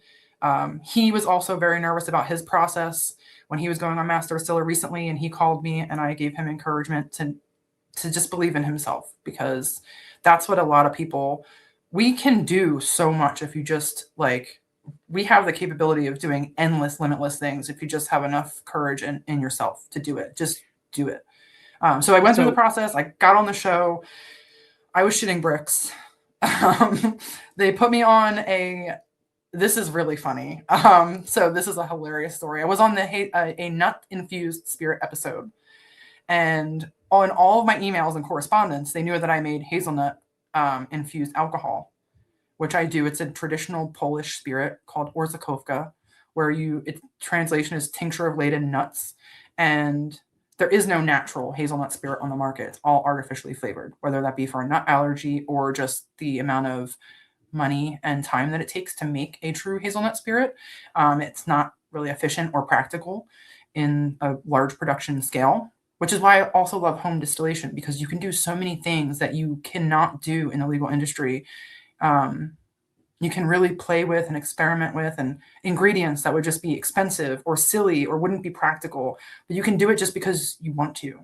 But I did the nut infused spirit episode. They were calling it nut liquor. So in our emails, over the phone, all for about a month up until I arrived on set, and at which point they said, by the way, this is no longer going to be the nut liquor episode because we can't say that on Discovery Channel. We are calling this the nut infused spirit episode. So we all just started cracking up, right? Because I was ready to go. I had all these puns ready. And it's really difficult to talk about a nut infused spirit without sounding dirty. I mean, I'm sorry. Like, just speaking about it in general, I was talking about clarifying a nut infused spirit, and they're like, yeah, post distillation, post nut clarity. And I was like, oh my God, like, no, I didn't say that. But you can see where you can go bad with this. But it was a lot of laughs that we had. How many outtakes were in that episode just because of the innuendos that were said versus, what got put on actual TV? So we don't do like outtakes or anything with Master Distiller. They just film us doing it, the distillation. And then what you're seeing is about 1 hour edited together, chopped up. You see one hour long episode, and that takes us 1 to 2 weeks to film. There's 1 full day to mash in. It's a long day. Then there's a 5-day fermentation period. And then we come back and we do the stripping run, which is another full day. Then we're judged on the stripping run, which is very nerve-wracking for anyone who is going on Master Distiller. The most nerve-wracking part is the waiting period after you handed in your spirit and you're waiting to be judged. And for me, I was terrified. When I got on Master Distiller, I was terrified. Oh, to answer your question really quickly, they edit everything down so much so that they can remove whatever they want. And you just see a really small portion of all the work that is actually done. So it's not that we retake anything. We don't do that. We're just us, and we do what we do. And then if anything is terrible, they just don't show it. I was more meaning how many times do you remember like something was said that you're like, I'm so glad that didn't make it on the air. So in another episode of Master Distiller, I didn't say any. I know I'm very. How many episodes were you on? That's a great question. So I was on the hazelnut episode, which I won. I was on a Thanksgiving special where we had to do like a Thanksgiving theme. I won that one. I was on the Master Distiller, the first Tournament of Champions, which was a 3-part, and I made it. I went through the first round, I got into the second round, and then I was eliminated because we had to actually hide. Like, we had 30 minutes to go through the woods in the rain. That was the one where you had to hide everything, right? Yeah, we had to bury or hide our liquor or camouflage individual jars, and whatever was not found, we were able then to redistill on a spirit run. And I wound up having about 3 jars, and it wasn't even like the good cuts. It was like bad portions of my run. So I knew going back into that run that I was not going to be able to have a successful run, and I was eliminated. So that is 4. And then there was a spring episode that I was on, which I almost won, but I used a honeysuckle extract at the very end. And it was not something that I had practiced before. And my number one rule for Master Distiller is don't experiment. This is not the time to experiment, right? You don't do anything on the show that you haven't done before. And I like to practice and I like to do things that I know are going to work. Well, I use this honeysuckle extract and it gave my alcohol like a really bad bite at the very end. I did like a honey and a floral infused spirit because it was supposed to be spring themed, and it messed up. So I was always very hard on myself when I lost, because I feel like as a woman on the show and in the liquor industry, I'm representing us when I go on these competitions, and it's my job to win. And when I lose, or if I make any mistakes, it makes us all look bad in my mind, right? And I have been, when I got eliminated from that tournament, as a period of time where I was very hard on myself. I was very disappointed. I felt like I had let so many people down. But I see other women that go on the show and they represent, and I'm so proud of them, and they might not win, but they do such an amazing job representing women. And just the fact that you go on, it's hard. The hardest part is being on camera, putting yourself out there, letting people judge you. People judge the way you look, your weight, your skin, your hair, how heavy you are, the way you talk, the way you carry yourself. Like, it's the most craziest thing. Not to even mention your skills as a distiller, right? People will tear you apart for your skills as a distiller, because everybody is like a keyboard warrior, or like, everybody is an expert, right? Especially in the liquor industry. And it makes it very hard. So anyone who's gone on that show and has not won, just what you've done is exceptional. And I'm proud of everyone for that. And I know a lot of women that just did excellent jobs, and they are role models to other women, because it's much harder, and you learn a lot more when you don't win than when you win. The easiest thing is to win. It's easy, right? You're like, okay, I did it. But what's really difficult is, how do you recover from losing a competition? That's difficult, because you have to come back from that. And then I was on, last thing I did was the Tournament of the Backwoods, which was another multiple part tournament. It was 3 different spirits that we had to distill, and I won every round of that. We did a corn whiskey, then we did a rye, a Pennsylvania rye. So I was like, I got the rye. I brought my special rye from Robert McDonald from Dancing Star Farms. I got my Danko. And Amanda Palmer corn, which is a corn that was bred by one of my favorite distillers, Alan Bishop. And I went there and I made my rye, which an all grain. And I knew I've done that so many times. Then we did an apple brandy, which was the first master distiller that was ever actually done outside. All master distiller is done in a legal distillery with legal distilling permits. When we did the apple brandy episode, we got special permission, and this was so cool, from the TTB. And they extended the distilling permit to the outskirts of the distillery. It was on English Mountain Spring, which is considered one of the best tasting waters in the world. And we were able to use that water source to make the alcohol. And then we had to basically divert water ourselves from the spring head to our still site. And we really had the time limits they give you a master distiller are 100% real. The 5 days, if they tell you you have 1 hour to do this, that is all real. Like, there is no editing behind the scenes. They don't give you any extra time. That is 100% legit. We had 1 hour to bring water from the creek head down to our still site. And then it had to build up enough pressure to move the water through like a little jacketed arm condenser coming off the still to actually condense our alcohol. If we were not able to do that, we wouldn't have been able to compete. So that was a really unique experience. I really enjoyed that. I just watched that episode recently, and I was like, you just answered so many questions for me, because I'm like, man, that was such a cool episode that you guys did it outside. I wasn't sure how that worked permitting wise, and it all ran through my head. So you just answered a lot of those questions. That was a great episode. I really enjoyed it. We had to set up the stills that morning and then clean up and break everything down at the end of the night. The permit was just for the day, and it was just for that one area outside the distillery, just for that period of time. It was a special permission that we got, which was a big deal at the time. Not something I haven't actually heard of before, but it was really cool because I have diverted water from spring heads illegally, and I have distilled next to creeks illegally quite a bit, but I have never gotten to do it legally. So to do that was really a cool experience. Yeah, After I and, got on the first, I'm sorry, go ahead. No, I'm sorry. I was just going to say, just going back a little bit to you said about all the other women that really it made you proud of how they did. We honestly, that's what this month's about. I mean, you should be super proud of what you've accomplished as well, just on the show and personally as well. I mean, it's just such a great journey that you've been on, and to show how much your growth has progressed over the last few years. It's just amazing to watch. So you absolutely need to be proud of that as well.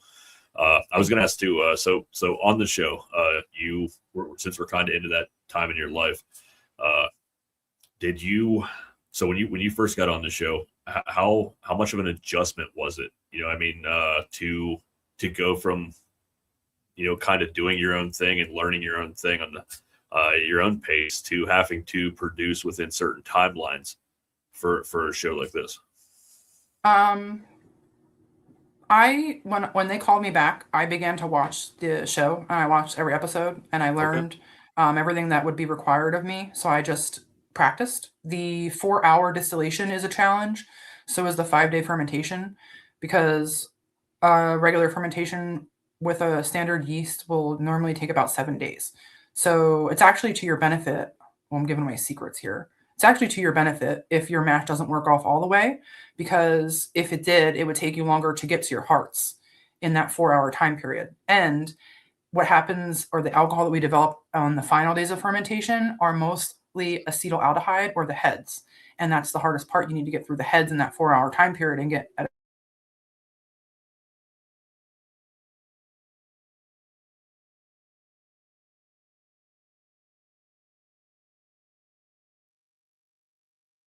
You're muted.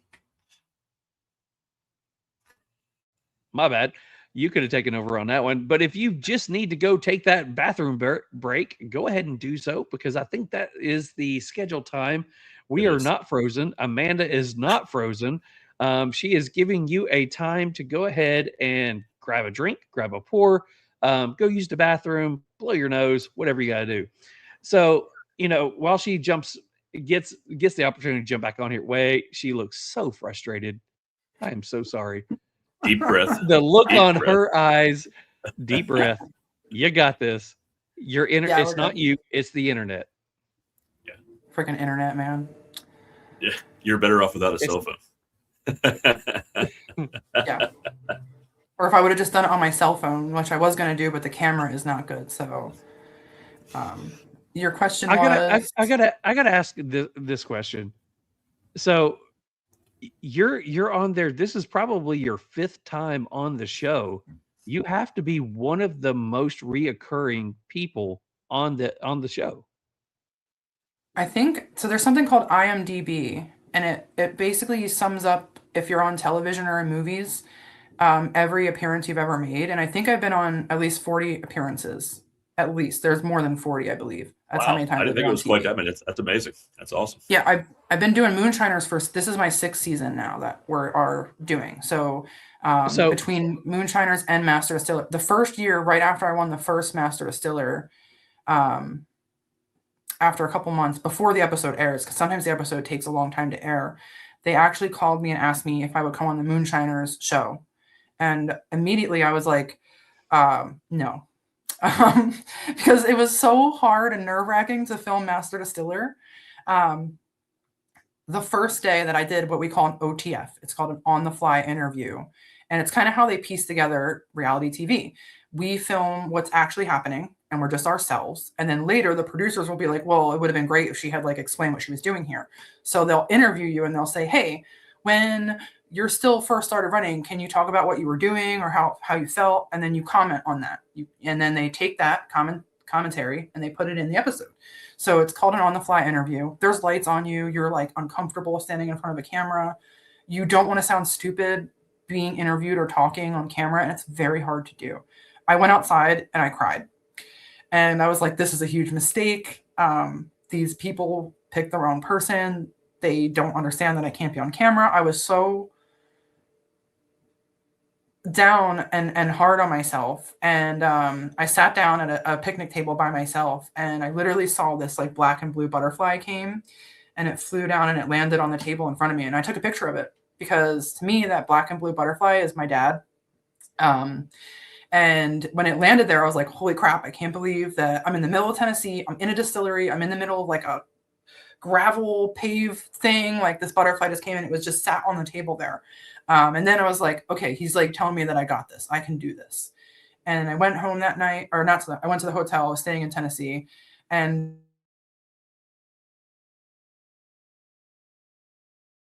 lucky right now. Like I'm doing something that I love to do. I'm doing it in front of the judges who I admired and I respected their opinion like so much. But I said tomorrow in my mind, I was like, tomorrow I get to go into a building and I get to distill, which I know how to distill. I'm good at this. Like I can do that blindfolded. What I was really hard on myself about was being on camera and my own camera presence. And I knew that I was like, all I got to do is just go do what I do.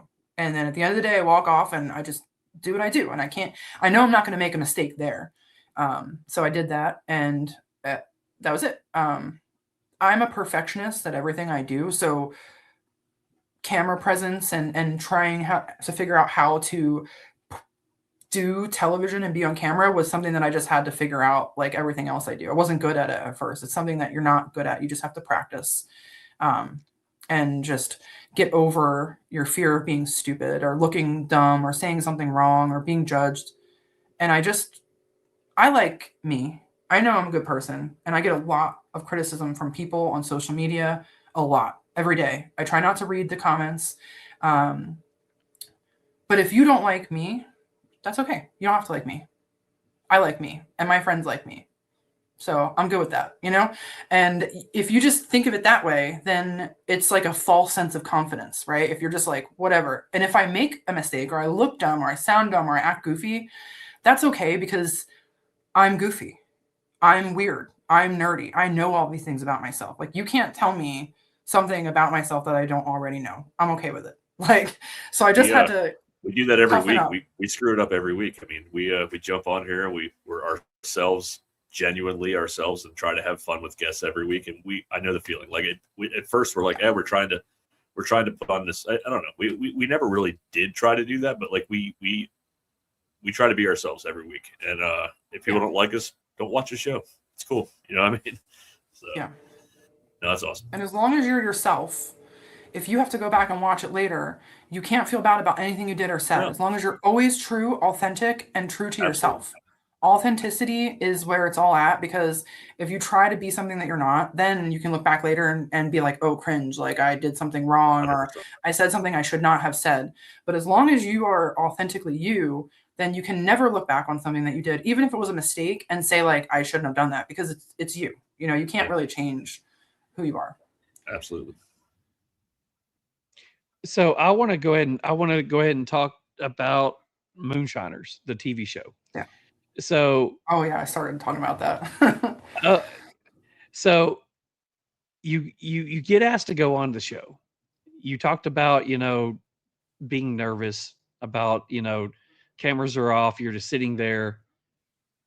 I want to know about the people.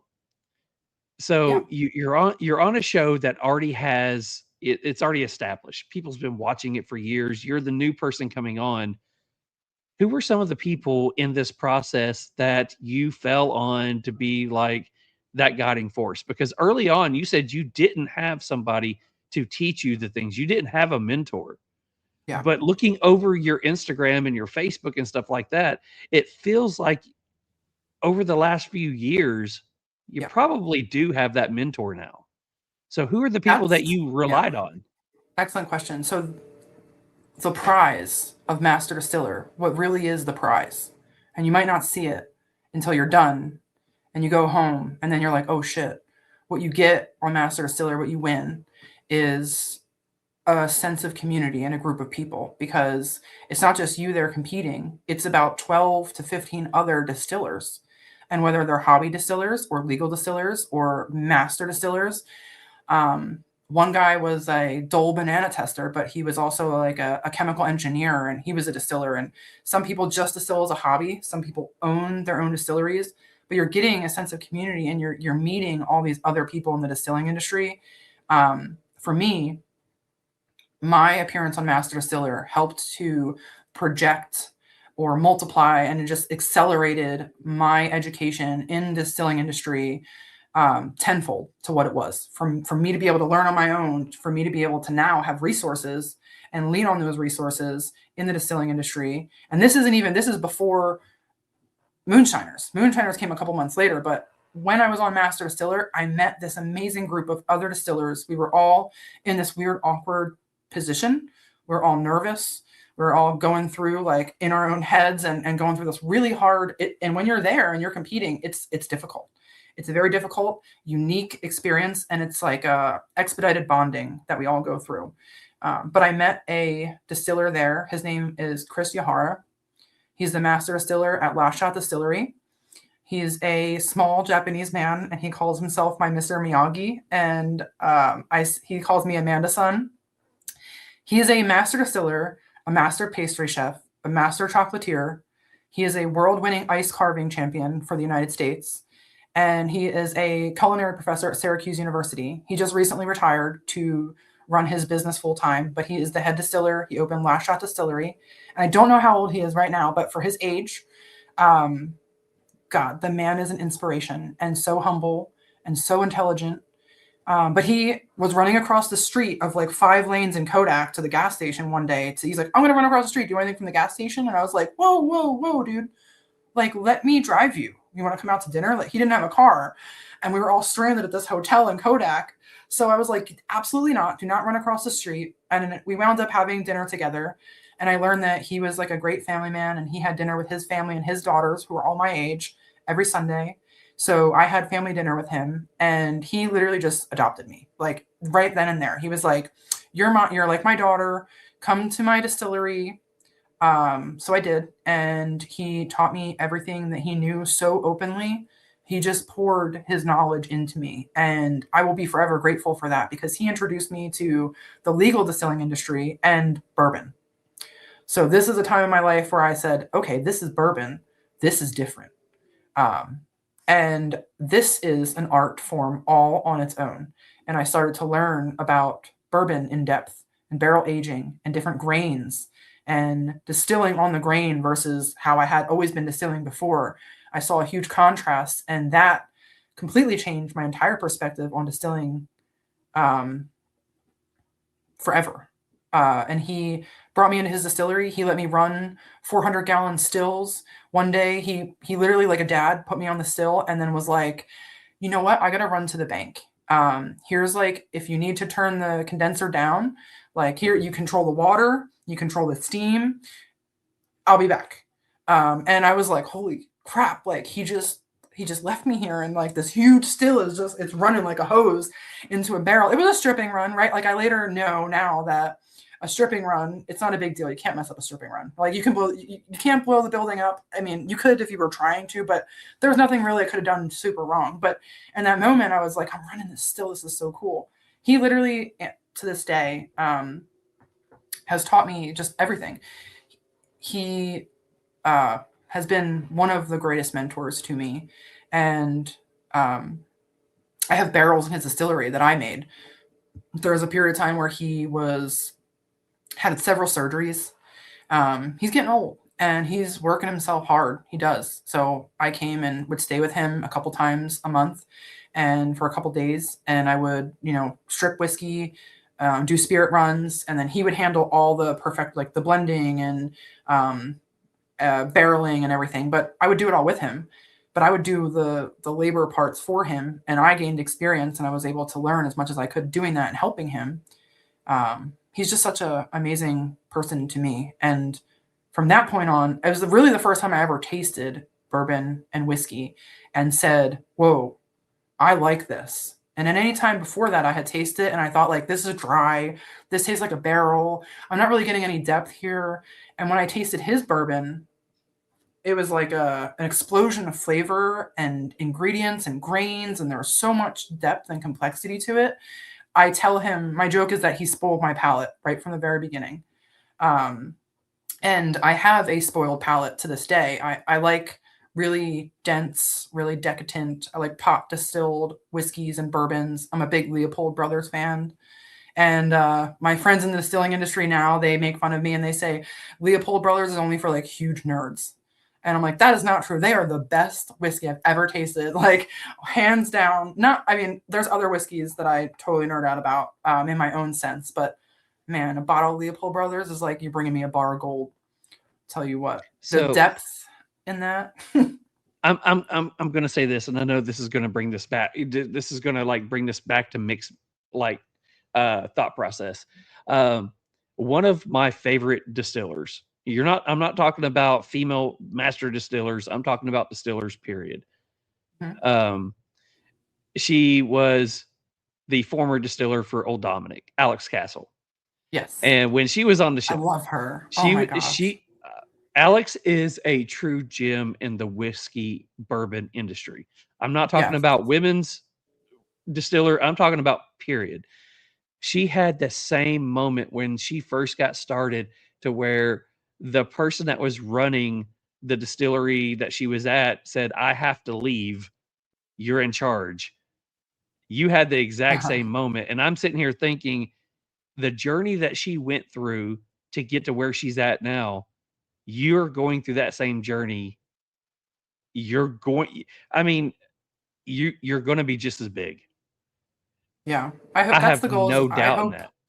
I hope to really be successful in everything I do. My learning experience is really weird, out of the box, and I have an amazing, like a different perspective. And I've been given such a different learning experience. Like I really have I'm very grateful because, for example, that was one I was doing the legal distilling with Chris. I was learning how to do that and to make whiskey and bourbon. But at the same time, when that was going on, the Discovery Channel called me and they said, if you could work with anyone on the show, because I told them I didn't want to do it. They called me back and they're like, we would really like you to be on the show. We think that your episode was excellent and we would really like to bring you on. If you could work with anyone, just think about it. Who would that be? And for me, what I really loved about distilling, not just the science of it, was the history of it. And I really admire, and I feel like to be a master distiller, you have to be able to use any kind of equipment, distill with any kind of fuel, any kind of ingredients, in any kind of setting. You have to really, but not just from going to school, you have to practice and do these things. Like I said, Mark Rogers does wood burning fire. He builds furnaces. At the time I was doing stonemason work, so I really admired that. And he's so old school and traditional that I said, if I could work with Mark Rogers, I feel like I could really learn a lot about historical distilling from him. And they called me in like a week and they're like, Mark Rogers will work with you. When can you come to North Carolina? So quick. It all happened so fast. Like, it's unbelievable. It's like the blink of an eye. It's still to this day is unreal. It's like, feels like a dream, like you're like a fever dream that you're going to wake up from sometimes. But within a week, I was in North Carolina. We were sifting clay out of the ground to make red clay mortar. Mark Rogers said I went through a test where he tested me and my work ethic to see if I would stick around. And I realized that was what he was doing because no one in their right mind would do this to anybody. But he said, here, this is where we're going to put the still. You're going to walk up the hill there. He meant the hill was a mountain. And about halfway up is like a landing where there's a bunch of rocks. Bring the rocks down and we'll build a furnace with it. Okay. So I'm like, okay, I got this. The rocks were not all just like sitting on top of the ground. You had to dig for some of them. There was not a lot of rocks and it didn't look like there was enough rocks to build a furnace. So I just did what he told me and I started carrying down armfuls of rocks for a whole day. And then the next day he came and he brought a wheelbarrow. And he goes, here, look, little Amandy, I got you a wheelbarrow. Well, the wheelbarrow after day one was like the best gift in the world. I was like, oh my God, I'm going to be able to carry so much rocks with this wheelbarrow. This is the shit. So I'm like up and down with this wheelbarrow and I'm lugging. What you don't think about is that you could, for a living, lift heavy stones and rip shingles and, whatever you do for a living.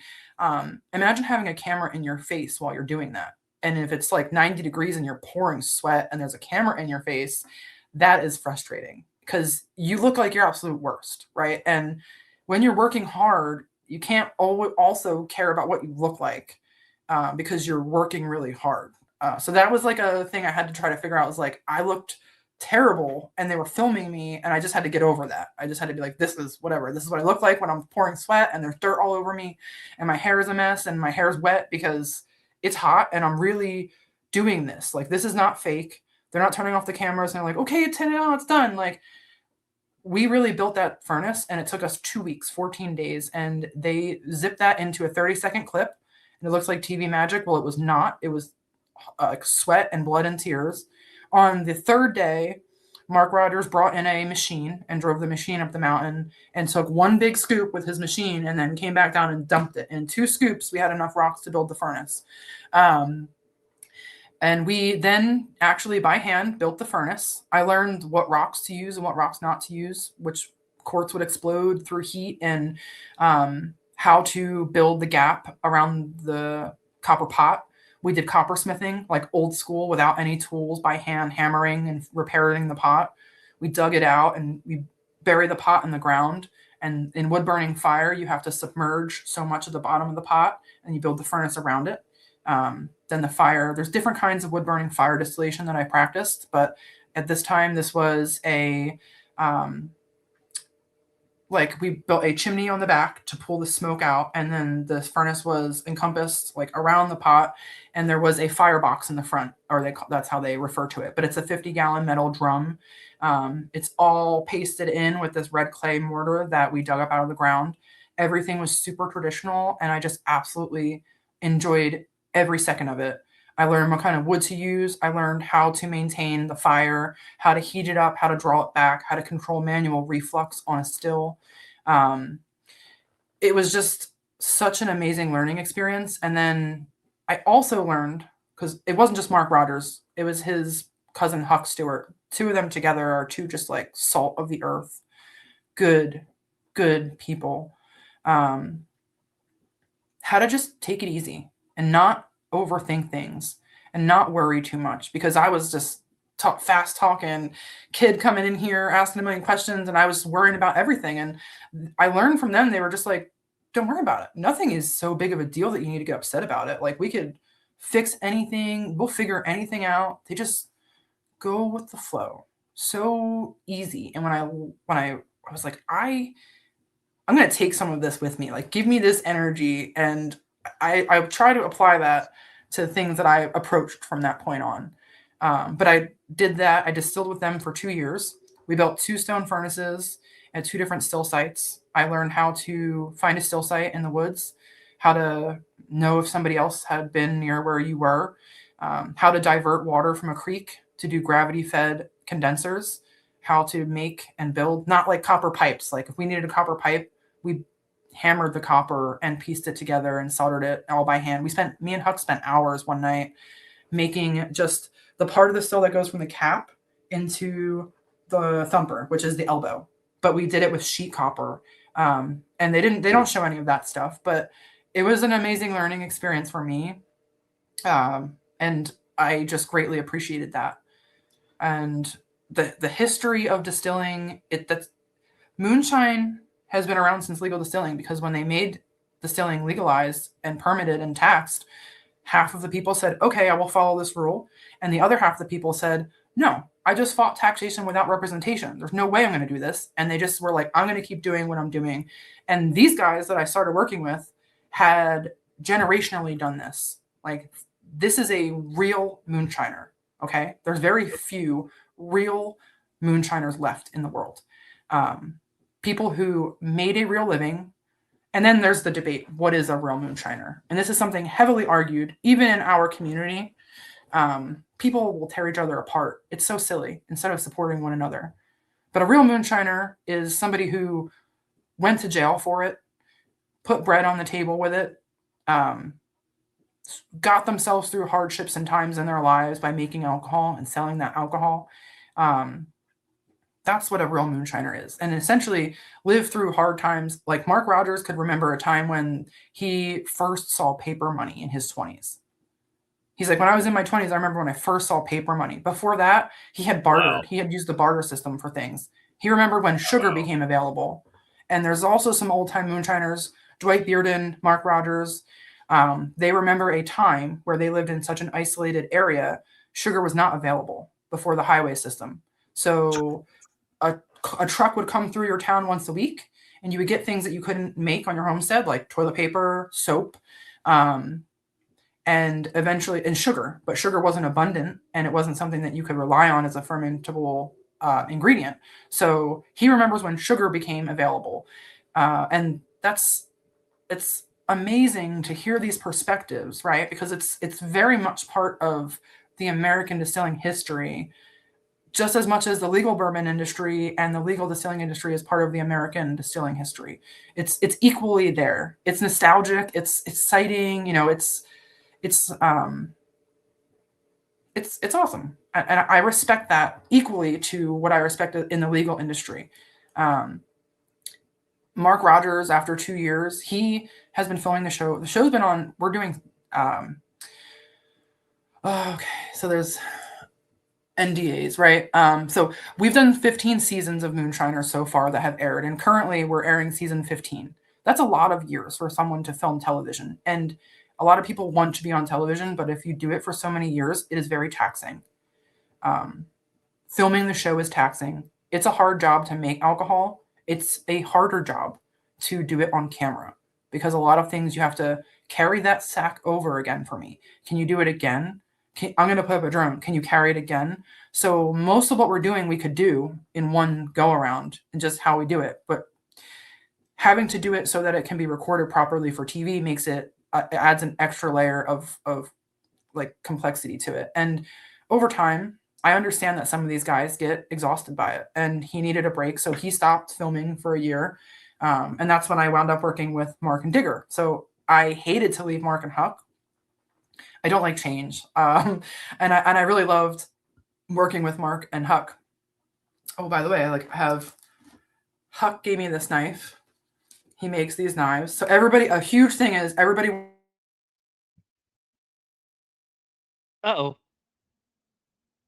Can I see your knife? This is my knife that I carry all the time. Okay. I'm a big firearms, Second Amendment person. I help do women firearms safety and training. I build firearms. I do youth mentor hunting, and I collect knives. And when I met Huck, I had a really nice, a 1990 Acuna buck knife, which to me, it's just a knife that I've always wanted, and I saved up the money and I bought one. It's a very badass knife. You can still get them, but they've gotten a little bit expensive over the years. And he was like, "Man, I love your knife." And I was like, "I like your knife." And he said, "Well, I make these." And he charges a good amount of money for them. And then here's part of the story that I don't usually tell publicly, but something happened while we were filming, and it turned out that when you film on TV, sometimes you don't get paid. And I had taken off of my job for 2 weeks. I never had a lot of money. I still don't. We still live paycheck to paycheck, and I did then. So I'd taken off of work for 2 weeks, and I realized at that time that I wasn't going to get paid. And I was really upset. And I was really like, "Oh my God, I can't believe this. I lost 2 weeks of pay. That's irresponsible to my family and my household." And Huck was so upset, and he called me the day I went to leave. We built the furnace together, and he's like, you shouldn't leave here empty-handed, gal." He calls me gal. He's like, "I want you to have this." And he gave me, this was his knife that he carried. So he makes them and sells them, but this specific knife was his. So he is someone who also doesn't have a lot, and for him to give me this knife meant the world to me, because I knew what it meant to him. It was like him giving me his most prized possession. He turned down the brass on the handle. He makes the bands, and this is a horn from a deer that he hunted. He shaped the blades, and he even makes the leather sheaths. He does all the little stamping on them and everything, and it's all custom. So, but this wasn't just a knife that he made for me. It's his knife. And that's why that became my knife that I go everywhere with, because it just meant the world to me. I will say that's become a signature, because when I was telling people that we had you on, I had a couple of messages, and then people in my real life say, "It's the girl with the knife." And that's, if you notice, even in some of our promo photos that we have, your knife is very prominent in that photo. And that's what I was asked. Yeah. "Hey, is it the girl with the knife?" And it's like, Yeah, yeah, this girl with the knife. So I was Yeah. going to ask you about that knife and figure out, was it just something that you had and that you always carried, or was there meaning behind it? But you just answered that one. So thanks. I've always carried a knife. My rule number one is you never go anywhere without a knife. And that has always been a rule of mine. The only time I'm without a knife is when I check in at the airport. In my check bag, I have to check my firearm and my knife at the same time. So it's the only time that I do not have a weapon on me.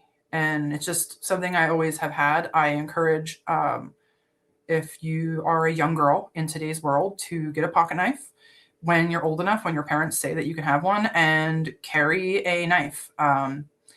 I believe that women should also feel comfortable and learn how to operate a firearm just in case they ever need to. Whether or not you want your children or younger women to operate a firearm, that can be up to them at a certain age, but every woman should fire a gun, know how to safely do it, how to safely handle a gun, how to safely carry a gun, and how to safely handle and carry a knife as well, because I've been in situations in my life where if I did not have the knife, it would have been a lot worse for me. So that is why I do that. And it's just something as simple as openly carrying the knife or the firearm is going to make a lot of bad people think twice about bothering you. They will stay away from you like a force field because they're going to be like, oh, I don't want to mess with that chick. She'll stab me. Right. And for the most part, it's like, do not, like, I will stab a bitch, like it's a deterrent, essentially. It's a deterrent.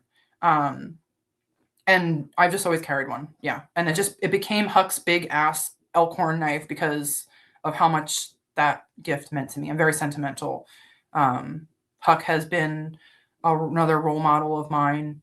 He's taught me a lot of his recipes. I actually have a still that he built me. My first copper still was North Georgia copper still. They are veteran owned. So me and my friends, we decided to go with them, and we saved up for 1 year to buy a North Georgia copper still years ago.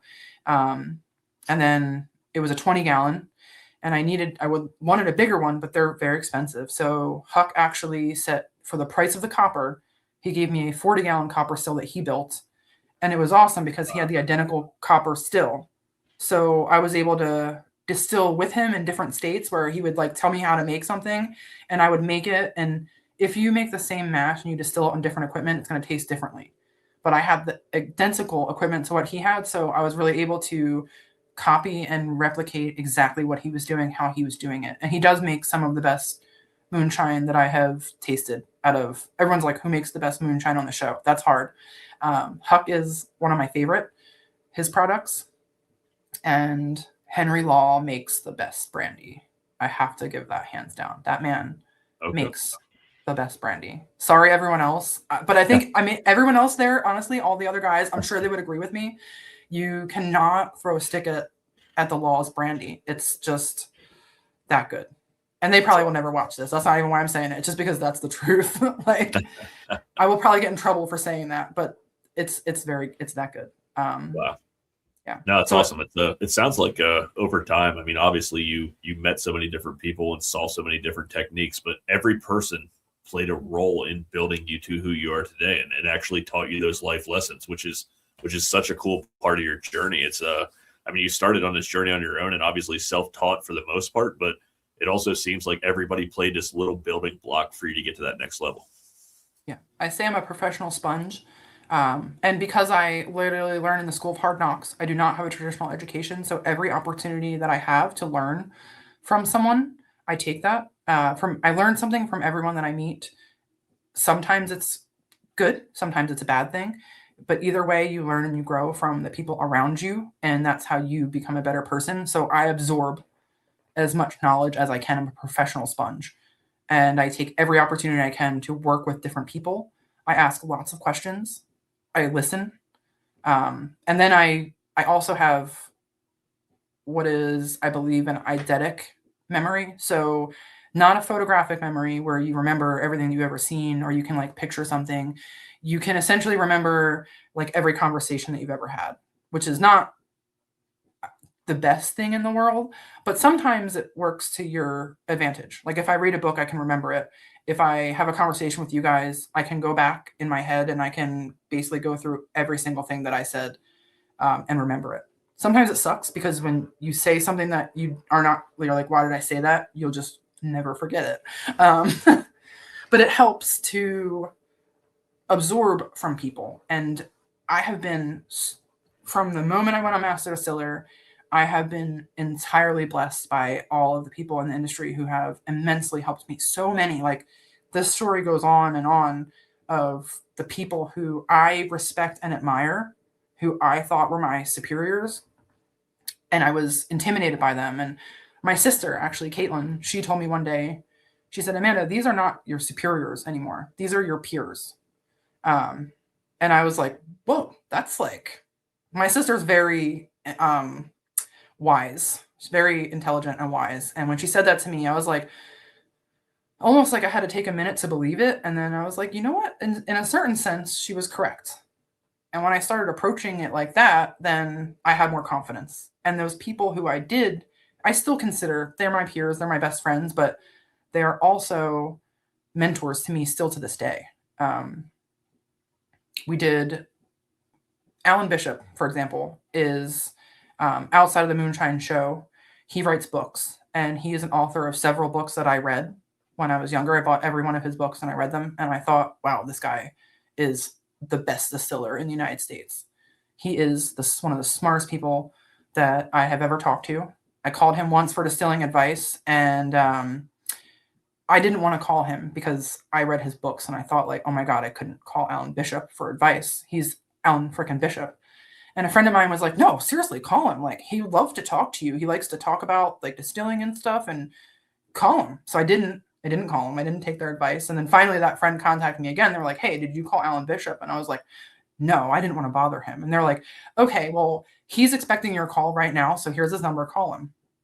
And I did. And me and Alan talked for like 3 hours, and he was one of the coolest people, like so cool. We just nerded out. And I was like, wow, that was like the first person that was ever to like keep up with me when I had to get a pen and paper and I had to write down some of the stuff he was saying, because I was learning from him in the conversation on a phone call. I was learning so much from him so rapidly. I'm like, this guy is incredible. And one of the greatest gifts of all, he reached out to me. They were doing a historic trades workshop for veterans, and he knows that I really love and support veterans, and I do work with veterans. So he was like, would you like to help us and be one of the speakers for our historic trade workshop for veterans? And I was like, abso-freaking-lutely. Like, tell me when, tell me where, all about this. I didn't know what it was. I just agreed to do it. And it turned out to be one of the most amazing experiences that I've ever done in my distilling career. It was a free workshop, which we're still doing it. We're working together. Me and a couple of the distillers are trying to get funding. We're working on a project to get funding to fund the next distillation.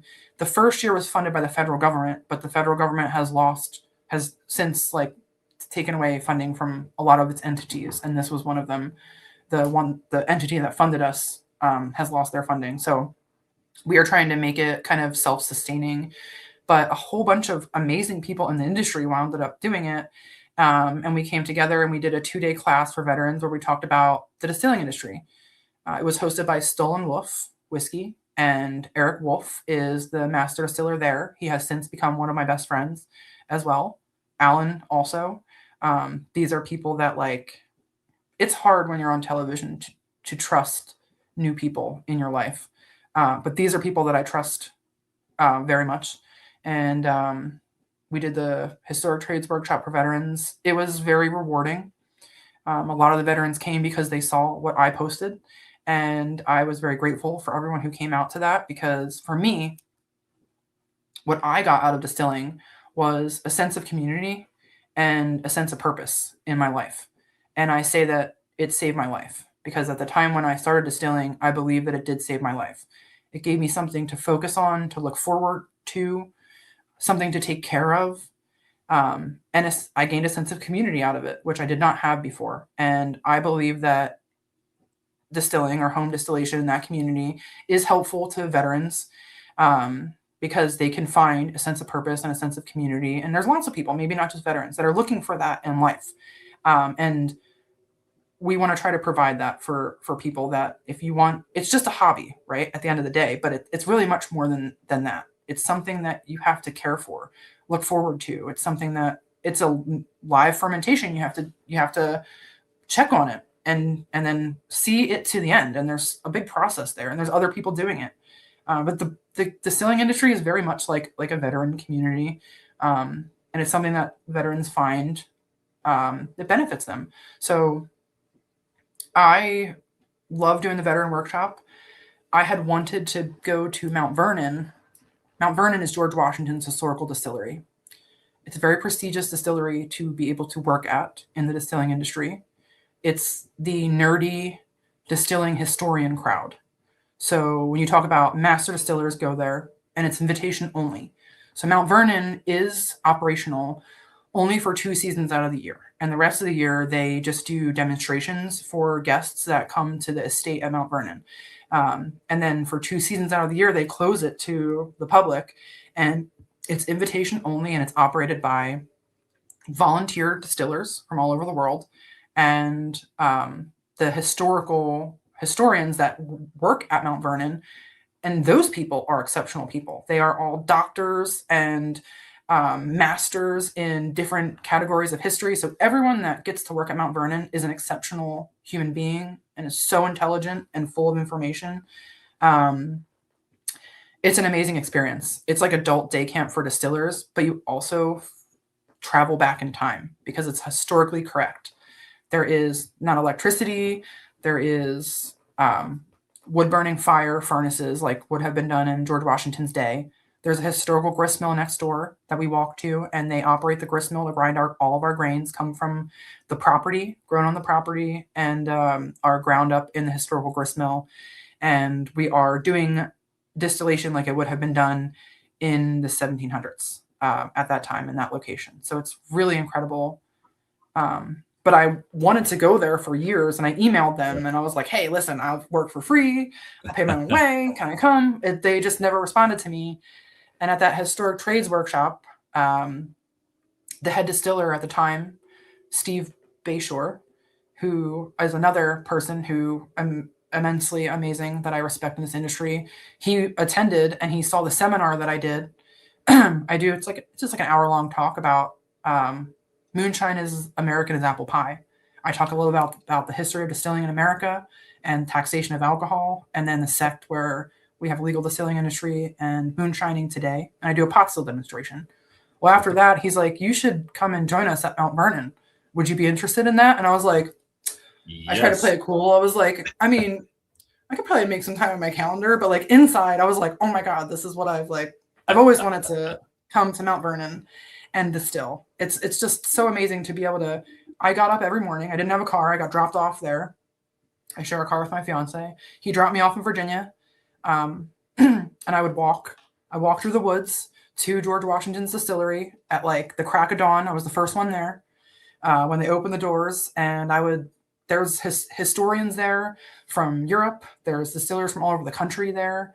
But the meeting of the minds is what that is. It's incredible. And we just practice our craft in a really raw, really manual way, the way that it has been done for thousands of years. There's something really, it's like, if I can compare it to anything, it's as important as going to church. Like, there's something very spiritual about going there and practicing that craft in that way. In that building, it was like sacred to all of us. And I'm just really grateful for all of the moments and the opportunities that I've had to work there and to work with those people. And it was another, like, everything is just adding experience to my skill set, right? It's a different type of fire distillation with a different type of manual reflux, copper pot stills. Every distillery I've worked at just adds another layer of experience with equipment and mashing and just, it's expanding. And then I'm more confident in my skills because I know that you can throw me in any situation and I've done the most hardest thing to do. So if I can do that, then I can basically figure out anything else from that point. Absolutely. A buddy of mine went to Mount Vernon. He's a veteran as well. And it was on his bucket list forever. And when he retired, he went down there to do a tour. And he actually hit a time of year where they were actually releasing some bottles. And he said it was one of the most amazing, I don't know, I think he used the same word you just did, as spiritual, of just being on those grounds where our first commander in chief and that liquor was being made at that time, and they're still doing it pretty much in the same traditional way. It was just such an amazing spiritual time for him down there.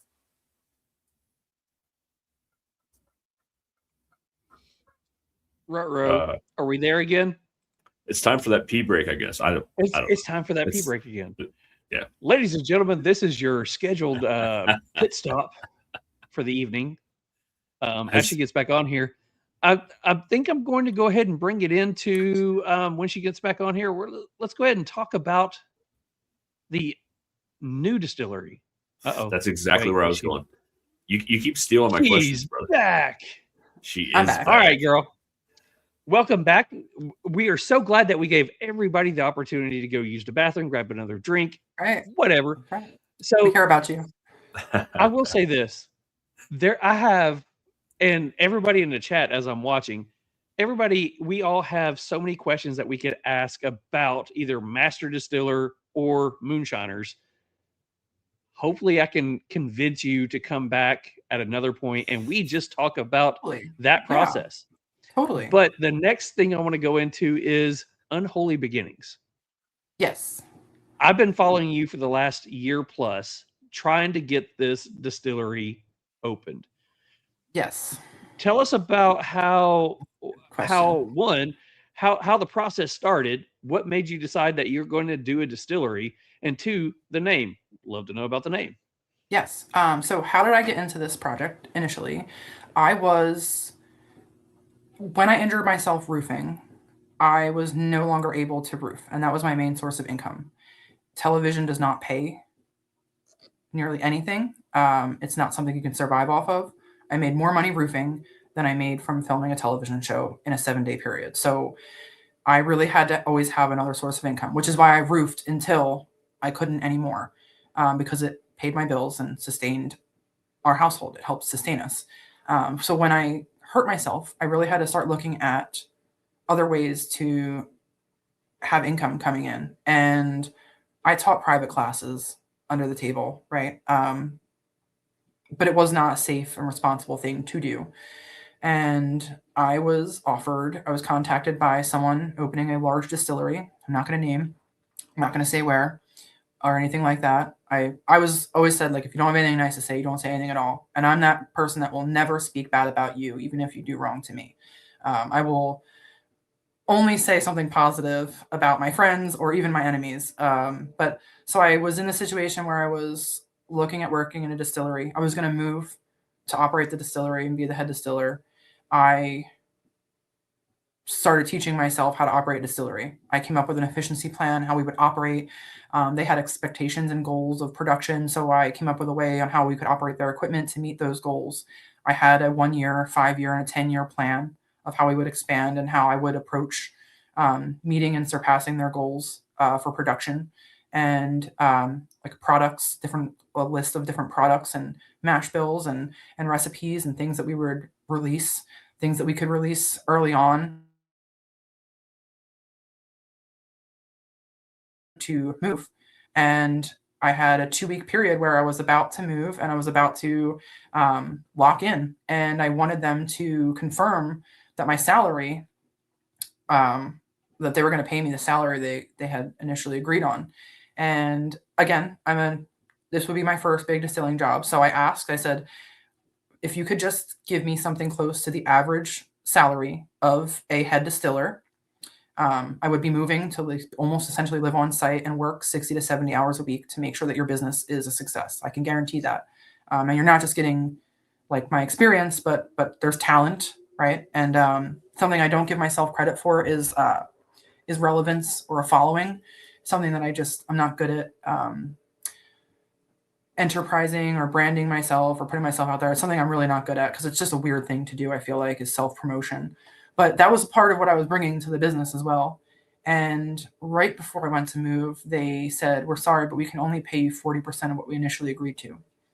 And that was like, took the wind out of my sails. And I tried to do the math because more than anything, what I wanted was to run a distillery and make spirit and do it legally more than anything. And I was crushed because I said, I can't responsibly leave my home and pay rent and help contribute to my bills at home still, for what that would have came out to for an hourly wage. It would have been like $14 to $16 an hour. Just crazy. And McDonald's paid more than that at that time where I lived. So, and that's not being disrespectful. That's just being real. I was very upset, and I went to some of the people that I really trust, my friends in the community, and I told them, I vented to them, and I was like, can you believe this happened? And some, like Tim Smith is from the Moonshiner show. He said, good for you. Good for you. He said, know your worth, stand your ground. You did the right thing.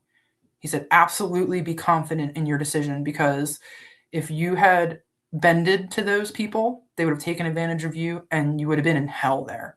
Because if they didn't recognize your worth, they had the money to pay me an average salary easily, tenfold. They could have paid me 10 times what I was asking. It was a shock to me. And Tim Smith was like, it was a blessing in disguise. That same week, I was on the phone. I got a phone call from a really good friend of mine, Jeff Warnicki. He is the owner, along with Andrew Warnicki, of North Georgia Still Company.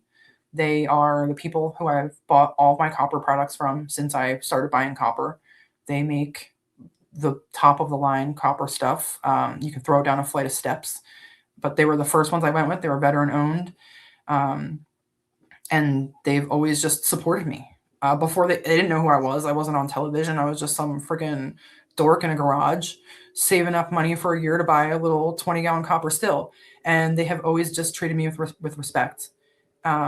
They have done really cool things for me where they've helped me out to be able to acquire distillation equipment when I could not have afforded to do it, so that I could have better equipment in the industry, so that I could be better at my job. They have always supported me. And Jeff said, hey, did that job really fall through for you? He disbelief. And I was like, yeah, well, it did. And he said, well, do you want to run a distillery with us? Because I have an opportunity to run one, to take over a project. He said, but I can't leave my family and my job and my business and run it. And I don't have the expertise. He said, but you do. Would you want to do that? And I thought about it for a little bit. And I was like, yes, maybe this was the blessing in disguise. Maybe this was what I needed to do. And I would have never had the courage to say yes to this question if I had not just spent months preparing for it. And that's what I did. I spent months preparing for how to run a distillery. Now I wasn't running it for someone else. I was going to be running it as partially for me and for other people. So for the last about 2 years, I have been overseeing the construction designs and trying to build a distillery that's not just a distillery now, right? So now I have the opportunity to build it how I want, and that is an educational distillery. Because I worked so hard to educate myself. I could never afford a traditional education in college. To this day, I still cannot afford to go to college. There are other distilling programs that are not college bound, but they are still out of my reach financially. And they are just in their pricing, right? Because some places will charge you $6,000 to $7,000 for a couple days to sit in a class, and they get that and they fill up that class, but they're delivering an education, and that information is value. I want to make an accessible education for people that delivers the value tenfold, but that's accessible. It's reasonably priced. We're underpricing it tremendously right now compared to what we should be pricing. But the idea was that we had this reduced price until we got into our classroom, and we would build a state-of-the-art classroom under which to have these classes, and we could have all different kinds of classes and at all different skill levels, and you could return for these classes. And that's really what Unholy Beginnings Distilling Company became, was an educational distillery first. And then the educational portion would allow me to not have to follow traditional rules that a distiller follows operating a distillery, like I have to make a certain quota. I have to sell a certain amount of bottles and product. I have to cut corners because of this to make this extra penny. I don't ever want to do that. And I think this is where a lot of my untraditional experience also leads me to, is we don't follow any rules in the backwoods or in a garage in the illegal liquor industry. We have a lot of freedom. And that's the beauty of it, is it allows you to really play with the craft and break the rules because of the freedom that you have. It's the number one, my favorite thing about illicit distilling. Then learning how to distill legally, you learn that you don't have any freedom at all. You have to follow all the rules in the world, and you have to know all the rules because it's your job now to follow the law because you're now operating a federal business. And there's so much red tape and regulations and rules. And it's not just that. I can operate a distillery and follow all.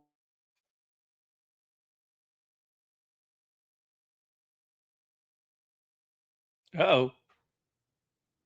Are we at that time again? I just peed. Did we just... I'm good. I'm good. Yeah, that's what I was just saying. I already got my pour. I'm already good to go. Yeah, I still got a little bit left. I'm good. I will say that I can't imagine how frustrated she is, but yeah, I can't imagine because this happens to me quite often. So I've had my nuts. Yeah. Yeah. I've had my nuts. So as she gets caught up and she gets back in here, maybe this was her break. She had to go take that break. She had to pee. She may have to get to pour. So while she's getting all set back up and coming back in here, I will say I'm going to lead into. I want to talk about. Uh-oh, here she is. Oh, she looks frustrated. Here we go. That look. Hi. Sorry, my bad. It's all good. So let's go ahead and do this. I know we've been here forever, right? No, sorry. No, we're good. This is what we do. Yeah, this is how we operate. So I do want to touch into, the distillery that's being built right now. Is located where? In St. Paul, Virginia. Okay. It's And Southwest Virginia. Okay. Your classes that you are doing are located where? Currently, they're in Dahlonega, Georgia. We just have to pay a hosting distillery to host us. So if anyone out there has a distillery and you would like to host the classes under your permit or legal liquor license, a lot of people want me to take it elsewhere because I can bring the class to where they live. But right now, people are traveling from all over Canada. I mean, outside the country to come to my classes. I was just thinking that Mick and I need to come down there and like film us doing your class down there and turn it into a podcast itself. So I'm just saying. I love that. If that could be something that we could work out, if you want to help do some filmography, which I suck at, I could probably totally have you guys in a class, comp you, and just if you could, because photos and film help me too to show people what we're doing. It's very unique. It's a very unique opportunity. It's hands-on. We do one day where we cover fermentation, and I do a lot of the history and the science of fermentation. We make a mash. We're grinding grains and we're stirring by hand, and we are checking gravity. And I deliver a lot of information in a very short amount of time. But it also has like ongoing consulting, so you can come back and ask me any questions at any point in time forever. And then the second day is distillation, where we're doing like hands-on distillation, making cuts, blending, tempering, just learning how to do everything manually, like the old way and the new way. It's a combination of both. It's my favorite part of the month is when I get to do these classes. But you guys should totally come to one. I would love to have y'all. That'd be great. Absolutely. We'll set that up. We'll definitely be in touch. Yeah. So Mick, do you want to go ahead and get into some hot box questions? I would love to do some hot box questions. I'm not sure Amanda's ready for hot box, but I don't know. I hope so. All right. So before we get into hot box questions, do want to thank our sponsor for hot box questions, Beard Apothecary. Hi, honey. Did you finally finish the Irish goodbye? Yes. Do you want to help me clean up? What's going on, fam? I dodged that bullet. So, hey, we just re-released our limited edition for St. Patrick's Day, the Irish Goodbye. This was inspired by our good friend, the shirtless wonder, Mr. Bernie himself. It's going to be limited again. We ran out pretty quick last year. It is back. It is smelling wonderful. Get it for St. Patrick's Day. And whatever you do, make sure you give the boys a like, a follow, and a subscribe. Don't let the beard lick word. Stay metal, my friends. So huge thanks to John and his favorite Aldi, or our favorite Aldi, his wife, Thanks for jumping on here and being a sponsor with the Real Smoke podcast. So we have 2 questions each to ask. Mick always starts first. Mick, what do you have for Hotbox questions? All right, just because I need it for the post-show promos and all the stuff we push out so people watch the show in the replay. What is your favorite musical band or artist? I knew you were going to ask me this because I watched your show. Okay, so... Damn it, she's prepared. Yeah, I have... this. I'm not. So this is the hardest question to answer because I have no favorite. I use music like a time machine where literally like every day I'll listen to like 40s, 50s, 60s, 70s, 80s, 90s. It doesn't matter. I'm very eclectic. I will like be listening to just Nat King Cole, and then I'm listening to the Misfits. Okay. The band I've seen more than any other band, I've seen the Misfits about 12 times. Okay. Yeah. I like it. Wow. That's most people don't believe that. I'm like, yeah, I was a little punk kid for sure. All right. So question number 2. What is the dumbest way that you've ever injured yourself? That's good. Okay. This is a great question. It actually ties back to distilling. On Master Distiller, and you had asked before what is anything you hope has never been on camera. So it's something called charging your thumper, where you heat up the still, and it's a way to speed up your run. And there's a pour spout on the bottom of the pot.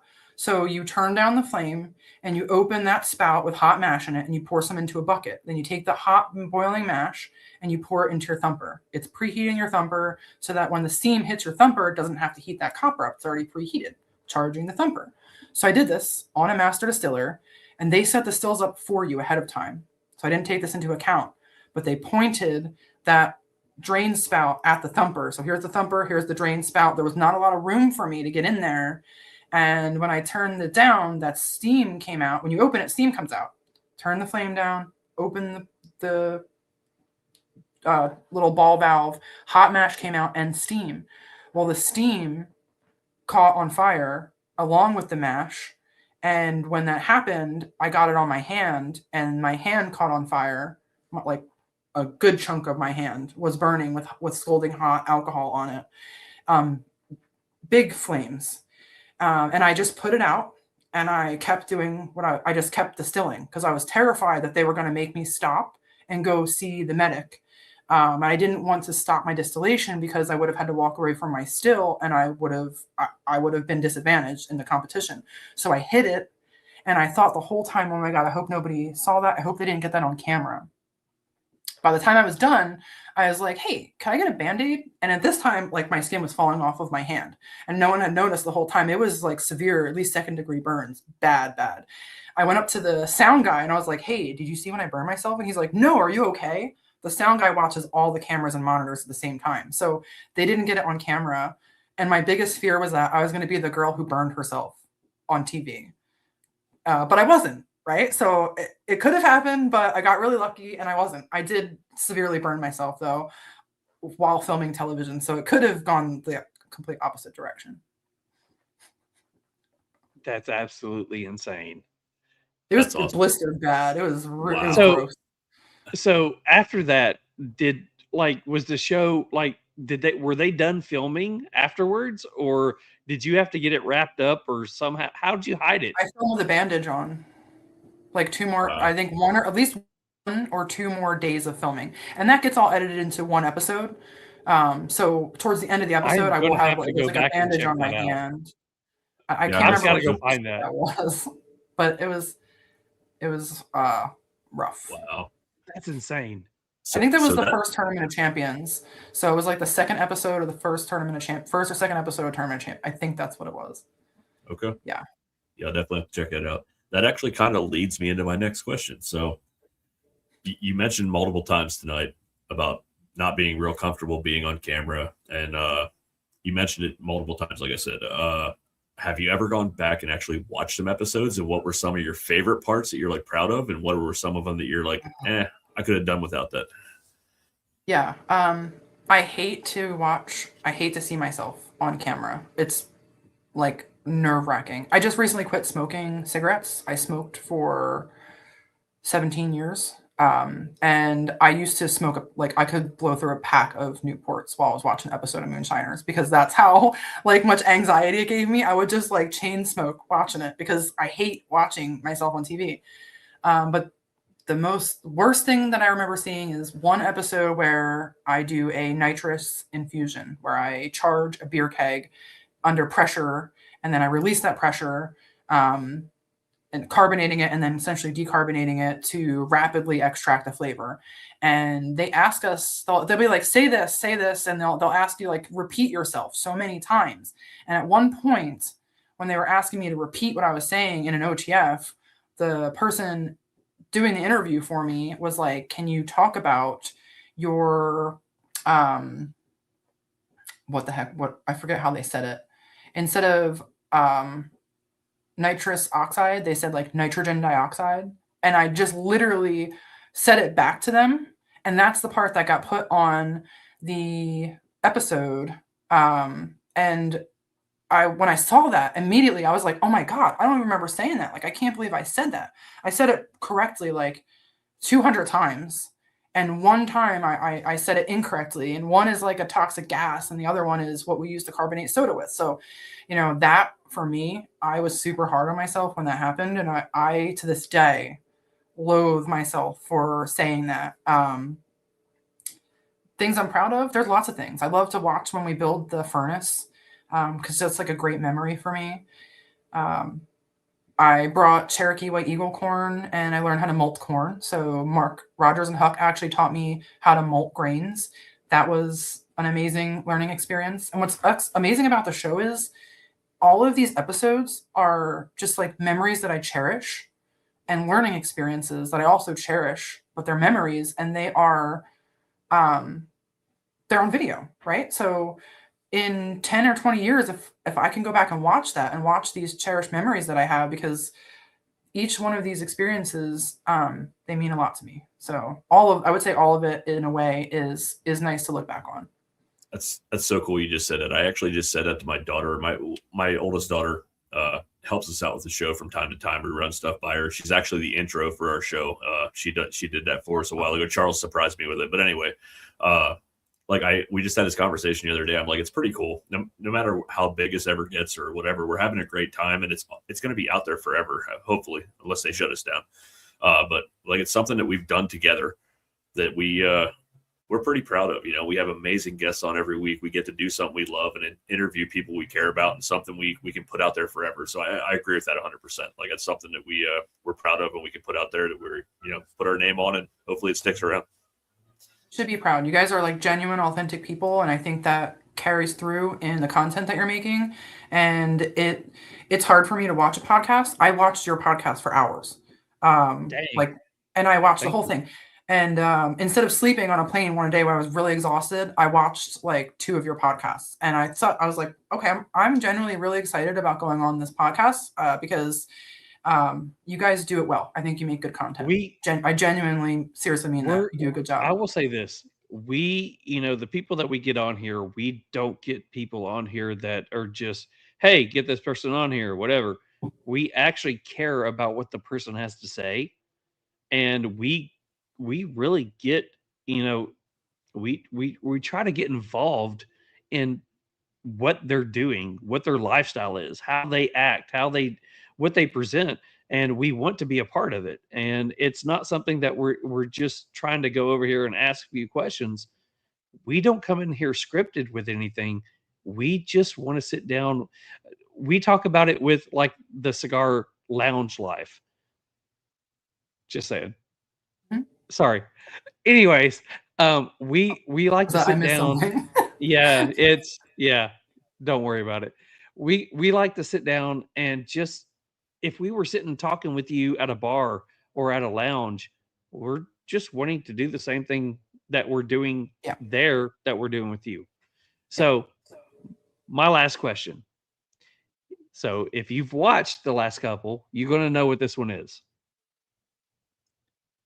We are both girl dads, and we talk about this a lot. As a female in this industry, as a female in any industry, my 14-year-old daughter comes up to you and asks, what is the best piece of advice that you can give me when I'm choosing my path to go down? My 14-year-old just went down and signed up for her high school classes yesterday. So if she was looking up to some young lady like you and saying, hey, what do I need to do? How do I follow my passion? What can I do to do that? What advice would you give her? That's an excellent question. I love it. Thank you for asking that. I try to give advice to young women all the time.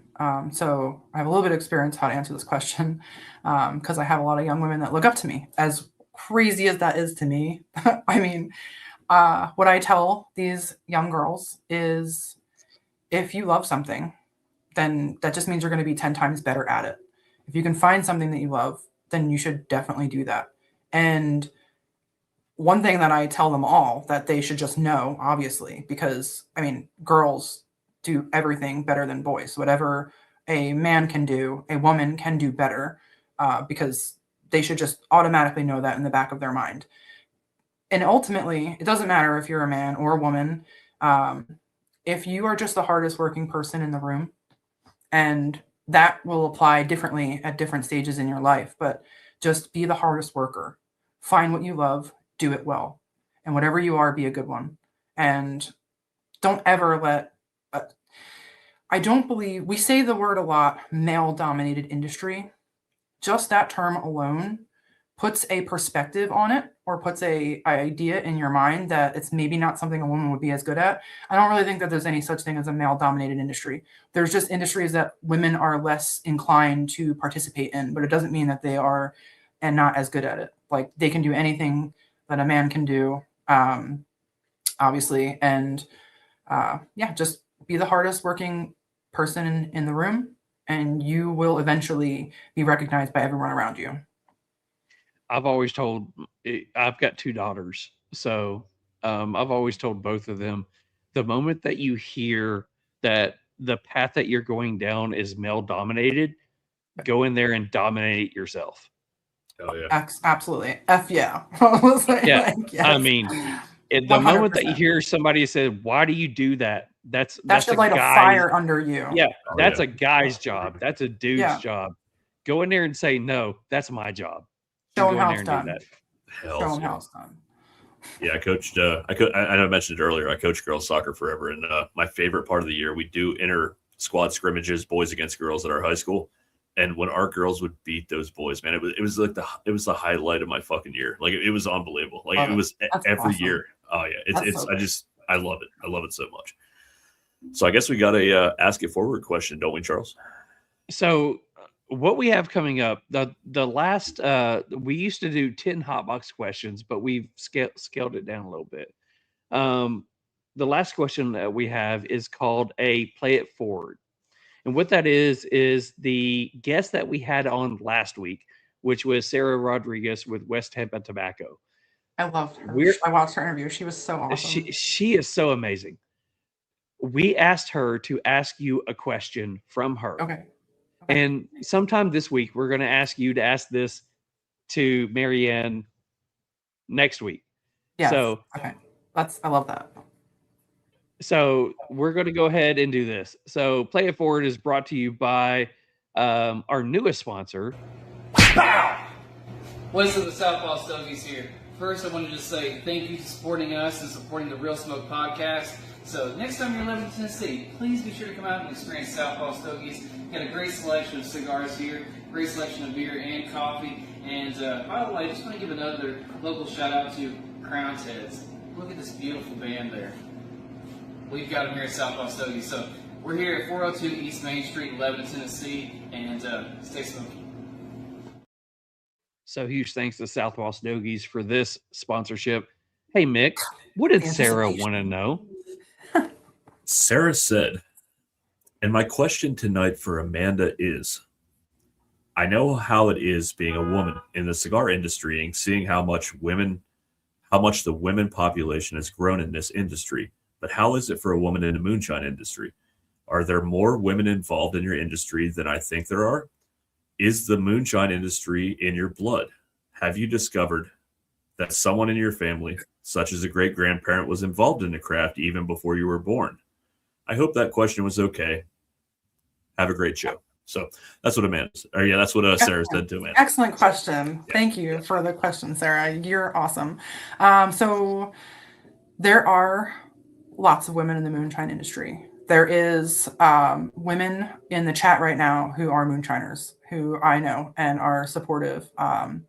I try to support them. There is a rich history of women distilling in the moonshine world and the legal world. I mean, if you go back, I've been writing a piece I'm trying to do every couple of days and maybe at least once a week, but it's less than a week. I'm releasing like an article that I've written about the history of women in distilling.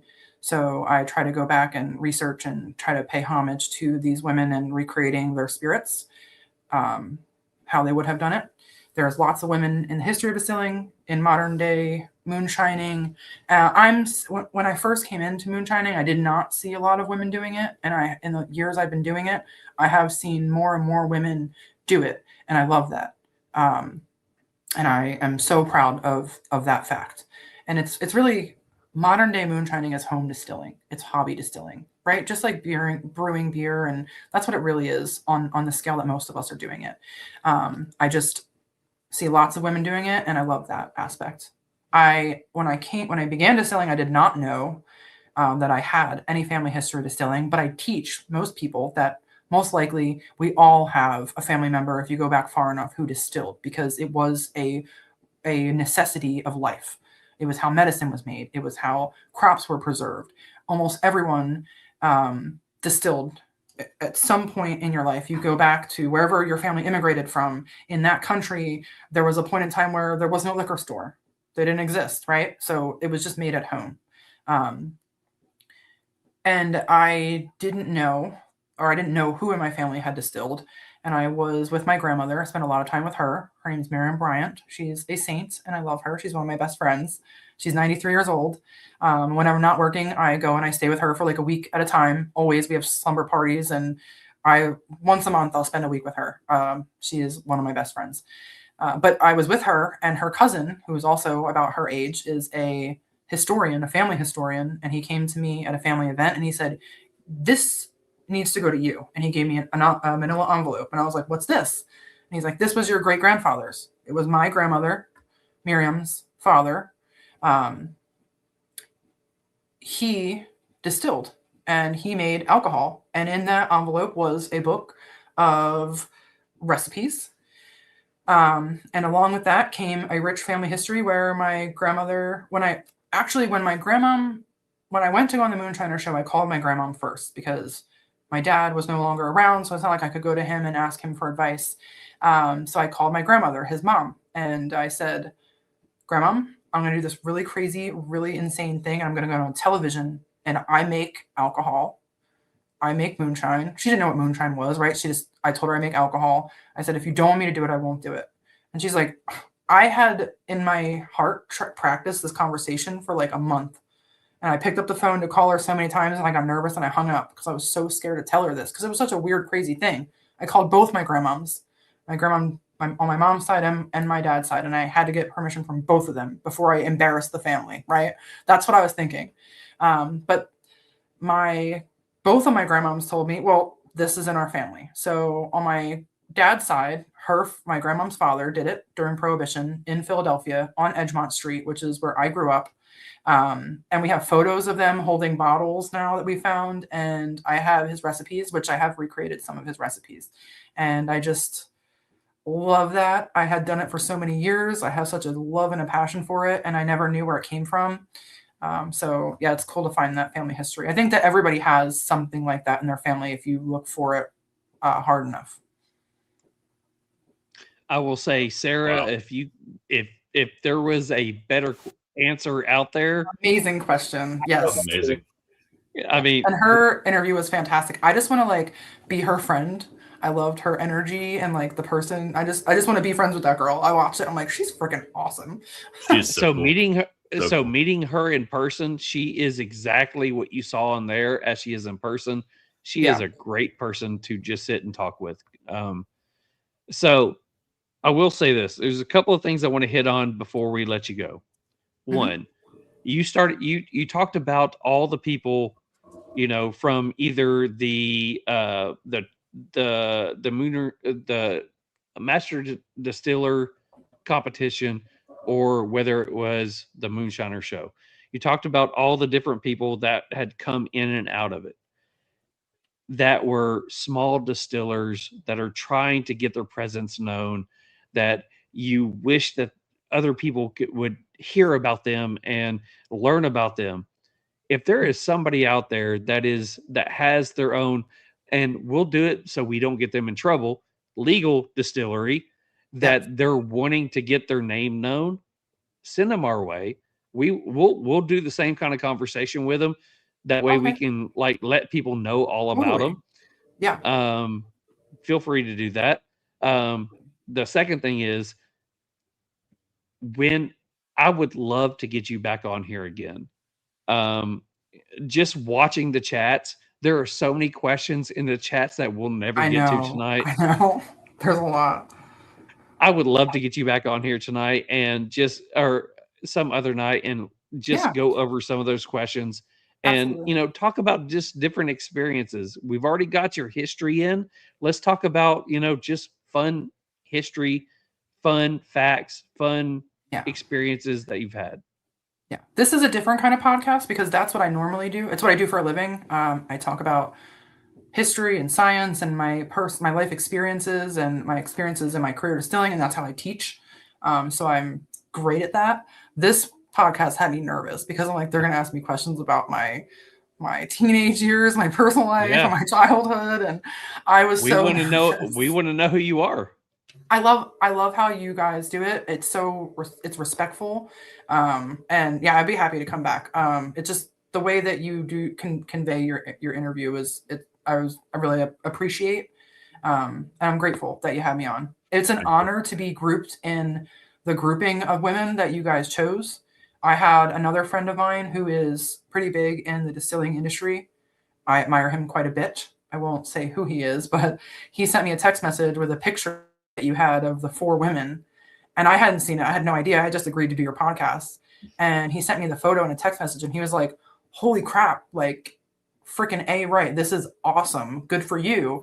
And I looked at it and I'm like, me and Marianne Eves, and I saw the other 2 girls, and I'm not familiar with the cigar industry, but then I looked them up and I was like, how am I in this group of people? I said it's such an honor to be grouped with these women because I have so much respect for them in their industries. And I admire these women so much that it is an honor for me to be on your show, for you to ask me to interview me, and to be paired next to Marianne Eves in a Women in Distilling interview is an honor that I probably don't even deserve, because she is a incredible. Yeah, you do. Hang on. I gotta do this. I gotta do this. I know Mick's going the same route. You were once told by somebody very wise. Did you pat yourself on the back? Yeah. Really? Like right now? Yeah. Did you pat yourself on the back? Yeah. There you go. Yeah. You have earned your place where you are. So 100%. 100%. Thank you. We tried to get you on here last year before that you've I gone really through bad. what's going on. So just say that's a year. You've grown a year since then.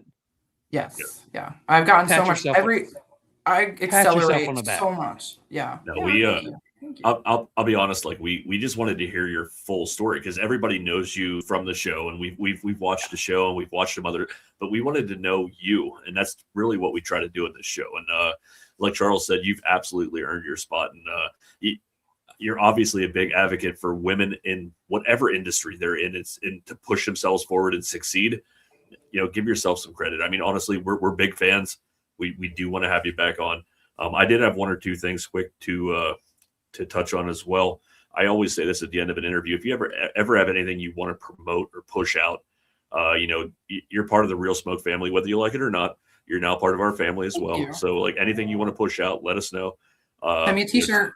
I represent I collect. I live in. I don't buy clothes anymore. I buy clothes for the Moonshiner show, and then I live in and support my friends' t-shirts. Okay. So We have lots of t-shirts out there, but we could definitely hook you up. But no, we'd love to have you back on. And if you can ever sneak in like Mick and Charles in a show, just say screw Mick and Charles, like it's something like that. That'd be cool too. I'm just saying. I'm just throwing that out there. they would edit it out. They would edit it out because it wouldn't make sense. But I could. But they would edit it out. No, but you guys can totally come to like a class. We can discuss this later, and I would love to do another podcast. We can do like a different format. You can ask whatever kind of different history questions. I mean, I again have that weird memory kind of system where I have a wealth of knowledge, and I've been blessed with being given a wealth of knowledge from a amazing, diverse group of people. So I'm happy to talk about whatever kind of distilling science and history topics in the future. We appreciate it. We love the fact that you came on here tonight. You have given so much of your time tonight, a whole lot more than what we told you that you were going to be on here. So That's we okay. appreciate I knew it. it was going to be. I blocked it out for you guys. It's all good. I've been watching. Thank you. I've been watching the chat. You have so many fans on here that are saying so many fabulous things about you. You know, guys, if you're on here, go follow. If you're on here and you are a Real Smoke person, do us a favor. Go follow her. Go follow Amanda on her podcast or on her social medias. If you're Amanda's followers, go follow us. We would love to see you on there. We have a lot of good episodes coming up. But I will can't wait always to watch next week. I'm looking forward to it. I can't wait to have next week. We got to see you in the chat. Week. That'd be awesome. So Mick, I think I'm on a podcast next week at the same time, so that sucks. I'm gonna have to watch it later. But if I can get in the chat, I'm definitely gonna try to, for sure. All right, I appreciate it. All right, so Mick, I'll let you go ahead and end everything tonight, or with our guest. No, I don't have a whole lot to follow up on. You were absolutely amazing. Everything we could ask for in a show. It was great to get to know about your past and your upbringing and how you got into the whole industry.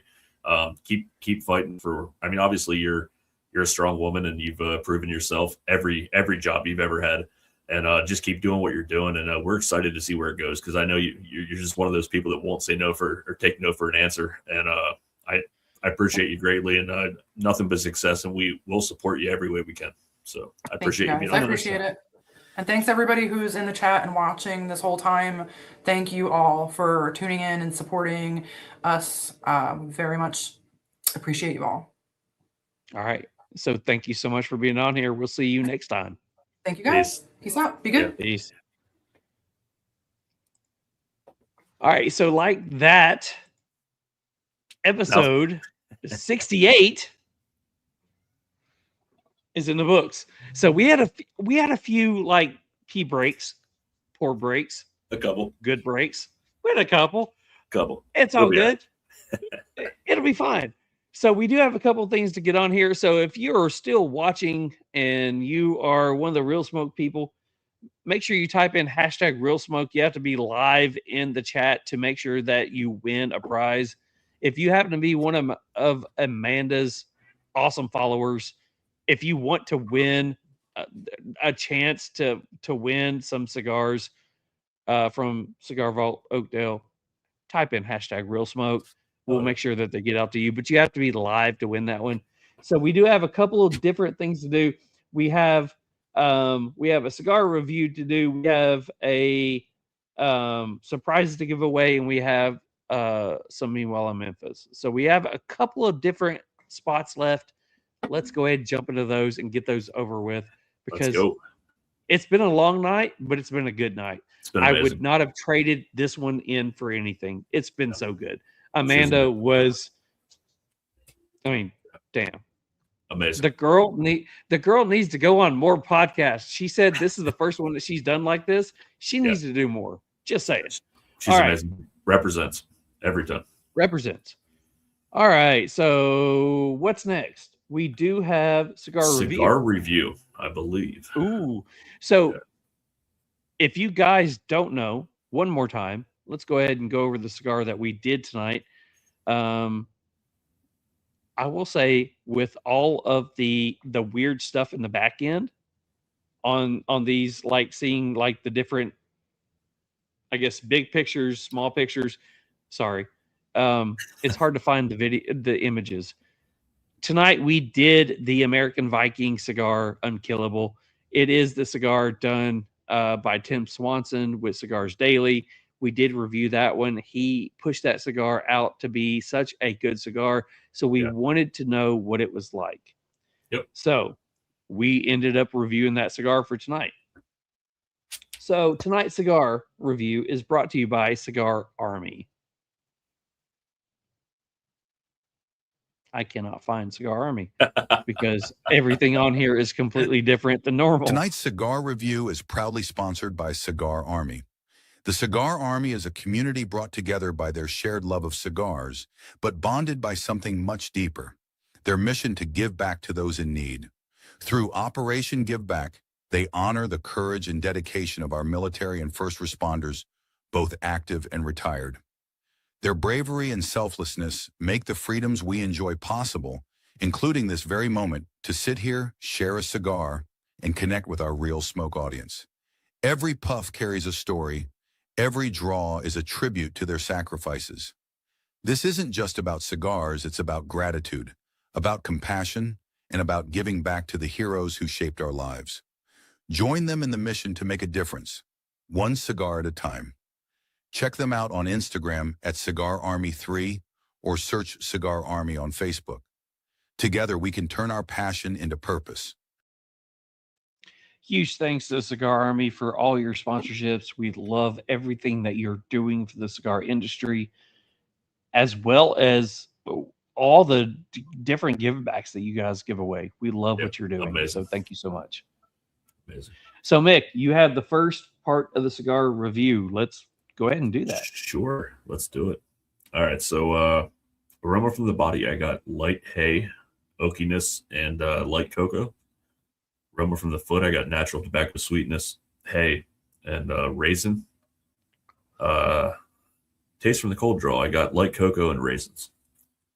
First third notes, I got leather, earth, light cocoa powder, rye bread. It was oaky.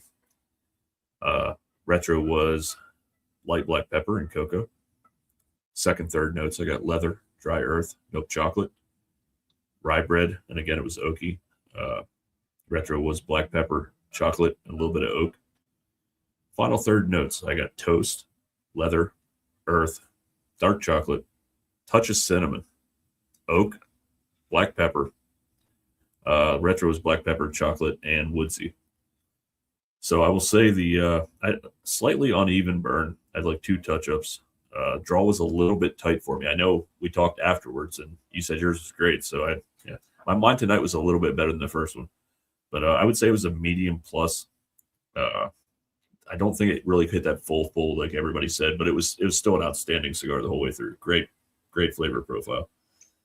Pre-light experience, I gave it a 19 out of 20. Beautiful wrapper on this thing. It was like one of the most oily, perfect colored wrappers I've seen on a cigar in a while.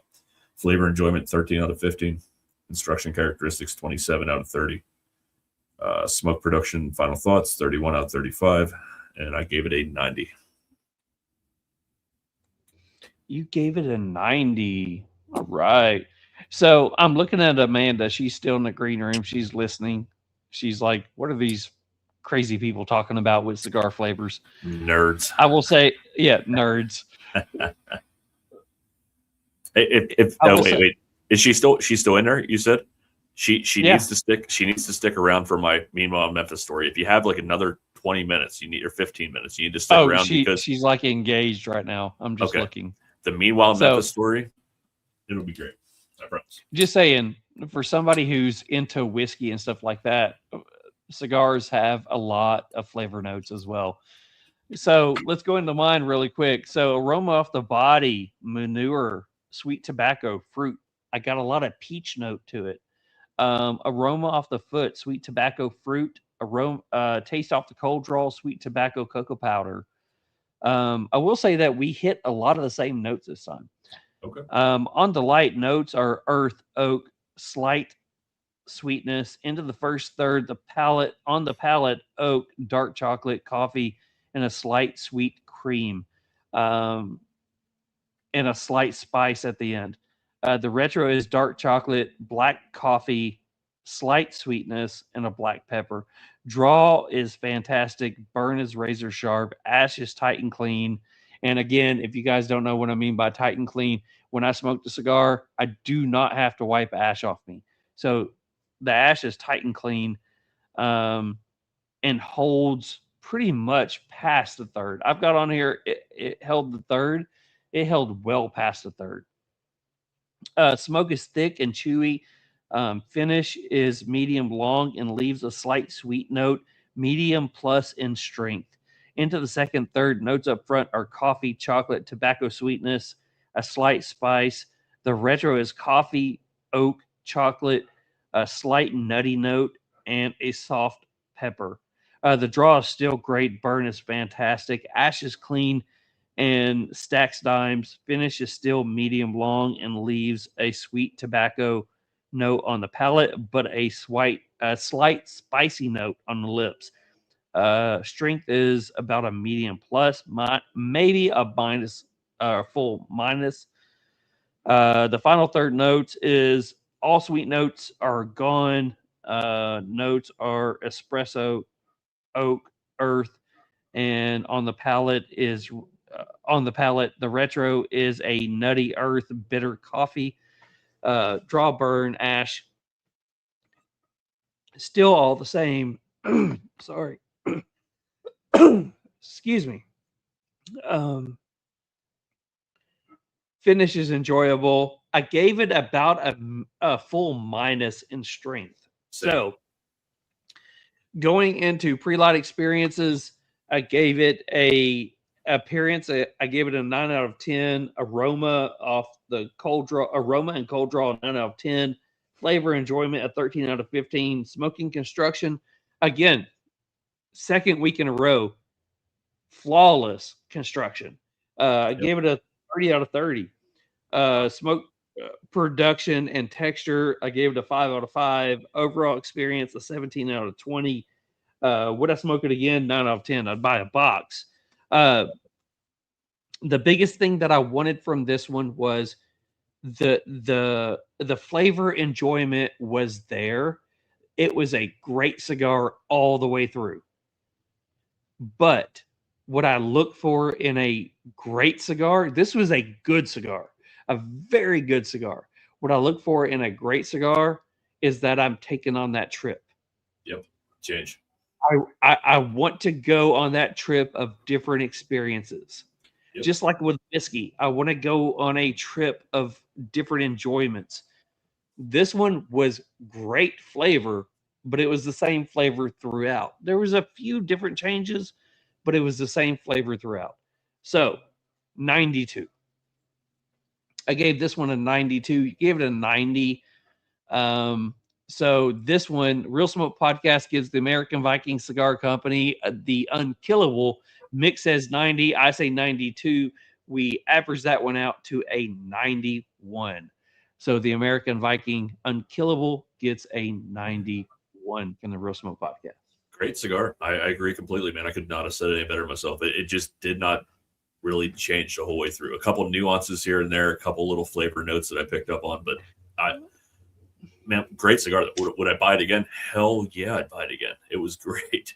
It just so with thinking about it, I mean, thinking about it, I'm lighting up something right now. This is a Blackbird unreleased kind of thing. I'm looking at it going, I wish I had another Unkillable. Yeah. It was a good cigar. I mean, Absolutely. I would smoke that one again. It was great. Absolutely great. All right, guys, we have some prizes to give away. We have two $25 gift cards to Cigar Vault Oakdale to give away. The way that you enter in to win this one, you have to be on Rumble. You have to be on YouTube. You have to be on Facebook. You have to type in the hashtag Real Smoke. Hashtag Real Smoke. You have to be live in here to win. If you are not in here to win, you cannot win at all. Also, we spin again. Mick, go ahead and give the rest of the rules that all the people who won before have to know. Yeah, so it's only the second week of the month, so you still got a pretty good chance. If you won already this month from Cigar Vault Oakdale, I guess from anywhere now, we changed the rules on that a little bit. If you've already won this month, you cannot win again this month. So the people that have won this month is Cigar Test Ride and Rob the Cigar Czar. So unfortunately, you're just along for the ride on this one. Get it? Test Ride, Cigar Test Ride. Test Ride. There Anyway, you go. So if you won from any sponsor or any guest, if you've already won, you cannot win again. Correct. And all right, cool. To beat the algorithm tonight, we're going to go with 3. Roll number 3, and also roll number, I don't know. Let's go 3 and 3. It sounds great.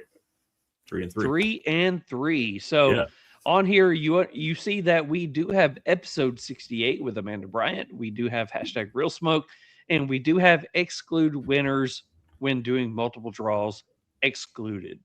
So we are going to spin 3 times, and wow, Amanda's on here. I don't know how she got on here, but dang, she's on here. Hi, Amanda. There she is. She's just hanging out, just chilling. All right, cool. I don't know how I did it on here, but whatever. So we're going to spin 3 times. Third person is our winner. So the first $25 gift card to Beard Apothecary, there it goes. Happens at least once a month. Here we go. It's like 3 times a month. Let's be honest. Oh, shut up.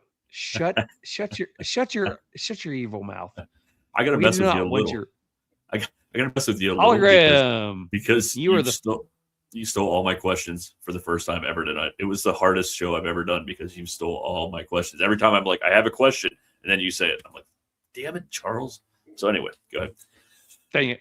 Well, hologram, you're a first loser. I mean, you did not win. Sorry, did not mean to call you a loser. He'll come back around. The second. Yeah, he'll get it in a third. Second winner or second non-winner is Cigars with Angel. Angel, sorry you did not win. So this person is going to be our winner for tonight.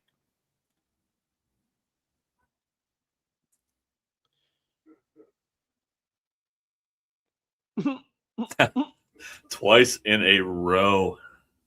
I know he's here, so I'm going to write it down. So, Cigars with Angel, you're on here. Is he a winner before? No. Okay, so Cigars with Angel, you have a chance to win a $25 gift card to Beard Apothecary. Oh, my God, twice in the night. I called it. Oh, my God.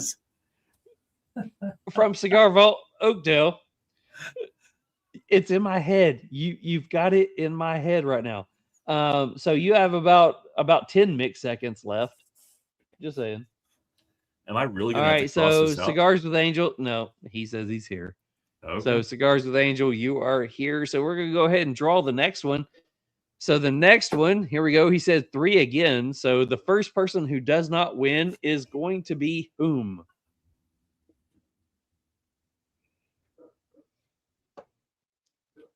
Rob the Cigars are. You did not win.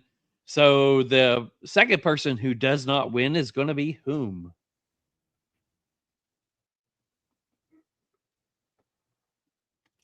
That's all the proof I need. It's a new one. All the proof I need. I need you to win because you're a new name. It's a great name. All the proof I need. Love that one. All the proof I need. Make sure that you have subscribed to us. All right, here is the winner. Who do we got? If it's Angel, I quit. Yeah, he don't win again. He already won. Really? Rob the Cigars are. He already won. No, he already won this month. All right, roll again. again. Here we go. Sorry, Rob. Mick says you suck. Much love, Rob. Love you, buddy. Hologram. Hologram has not won. Hologram has not won. So, Hologram, are you on here? I think I'm going to write it down. I'm looking at my phone as well as, yep, there he is. Hologram says he's here. So those are our 2 winners tonight. Awesome. Hell yeah. You guys, congrats. You guys know the rules. Just send me your stuff and we will get that sent to Cigar Vault Oakdale. Not Beard Apothecary. I'm going to do this just for the hell of it because she's There she still on is. here. I just, she doesn't have to say a word, but just because the fact that she's still on here, I'm just going to put her on screen. So, All right. So let me say this real quick. So my story, my last one, hits close to home. So it's good that Amanda's on here. And so it's going to be a good one. So we do have one little segment left before we end out tonight. By the way, it's 3 hours and 13 minutes in. We're a little bit late. So we do have Meanwhile in Memphis to do. So Meanwhile in Memphis is brought to you by Brooder Cigars. Listen up, Perf heads. Is if your car feels like a toy and your gear's got no soul, it's time to level up. Brooder Cigar Accessories. 100% American made. Veteran owned, built like a tank, passed down like a rifle. This ain't mass-produced junk. It's the heirloom collection. Precision built with grade 5 titanium, magnetic steel blades, magnetic action, and inlays so clean they'll make your humidor blush. Check out the Heirloom Ambassador, a semi-custom raw titanium anodized finished cutter with exotic woods like Purple Heart and Bolivian rosewood. Or the Heirloom Elite, a fully customizable cutter with Cerakote, abalone, two-tone layouts, every detail dialed in. Each piece is serialized, built with pride, made to outlive you. So if you're tired of plastic cutters and flimsy lighters, go check out Brooders. Hit their website. Get something that matches your smoke game. Brooders, where legacy meets grit. I love the accent. Just saying. I do too. Hey, I think we have a problem though. Did we do haze gray tonight? Amanda has a photographic memory. Do we do haze gray? No, we did not. So I will say that we should have said our prizes is brought to you by Haze Gray Cigars, because Haze Gray is an amazing group of people that we absolutely love and we would not forget, because it's all Amanda's fault. Just saying. Savor every moment with Haze Gray Cigar. Each blend is crafted for bold flavor, veteran-inspired character, and premium construction. From smooth and approachable to rich and complex in flavor, Haze Gray delivers a cigar for every palate.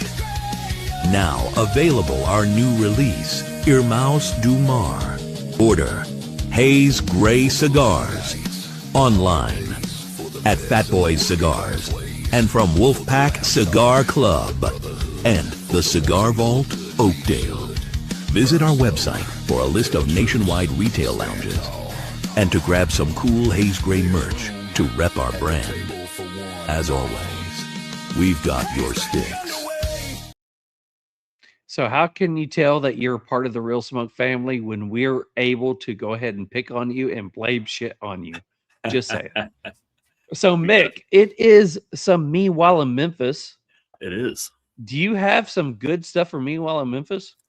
I think so. I got like Meanwhile in Memphis, the sky turns wild. Stray gators and pools running free and wild. Some guys wearing mud boots with a suit on trial. Meanwhile in Memphis, let's stay here a while. Meanwhile. All right, so my first story, it's honestly not that funny. It's kind of fucked up. Like it's one of those that if it happened to you, you wouldn't be real happy. But there's one part at the end. But there's one part at the end where they interviewed the lady that lived in the house, and it's pretty funny. North Memphis family says police raided the wrong home while searching for a fugitive. North Memphis family says a dozen armed officers stormed their home Wednesday morning, this past Wednesday, while searching for a fugitive that they say never lived there. My printer ran out of ink too, so it might be a little hard to read here, but bear with me. This guy, a night shift worker and father of 4 homeschooled children, said that he had just fallen asleep after returning from work when officers began banging on the door of his home on Breedlove Street. Breedlove? Is that really the name of the street? Breedlove Street? Near Keene Street, located just south of Volantal Street. Why do they give 10 street names here? Who cares? Anyway, so I'm like, what's going on? They're like, open the damn door. Open the damn door. Open the door, they said. I'm like, what? What are y'all doing? They're like, we're looking for somebody, and we got a warrant. Open the damn door, is what he said. The ring camera shows that armed officers were approaching the house in waves and kicked in the door. Officers walked into the house, and then he brought his children outside. I don't know why the guy brought his children outside, but anyway. MPD spokesperson said to Action 5 News that the Memphis Police Department fugitive unit they were at this location attempting to locate a man named Samuel Shine. So that kind of speaks to tonight. Samuel Shine. Sounds like a great moonshiner name. Several active arrest warrants for cocaine possession with the intent to manufacture, deliver, or sell is who they were looking for. The department spokesperson said the address was linked to Shine. Ain't no Shine here, he said. He ain't been here in over 12 years. That's the one guy said. So anyway, they go down over the thing here. Here's the best part. The wife was later interviewed, and she said, I just go to work, come home every day. I don't go clubbing. I don't do nothing. I really don't even shop. I order stuff online, and people bring it to me. I try to protect my peace and my family. I don't know no Shine. So, Amanda, have you ever heard anybody said that they don't know no Shine? I don't know no Shine. She's just taking it all in. All right. So this one's a little shorter, and this is after I replaced my ink cartridge. So it's a little better. Highway 51 in Millington closed after chicken byproducts are littered all over the road. Memphis, Tennessee. Highway 51 was closed on Wednesday night, March 11th, near Shelby Road in Millington due to a chicken byproduct littering on the road. An unsecured load of chicken byproducts spilled onto Highway 51 in Millington on Wednesday, according to a statement by the city of Millington. Dang it, Bobby. Millington Fire, Millington Police, and our public works crew are currently working a scene on Highway 51 on Shelby Road, responding to a northbound truck carrying chicken byproducts that lost unsecured material onto the roadway. That's what she said. That's what she said. So here's the best one. The road was reopened Wednesday evening, according to Millington Police Department. A spokesperson said that this is a reminder that Millington unsecured loads and littering on our streets will not be tolerated.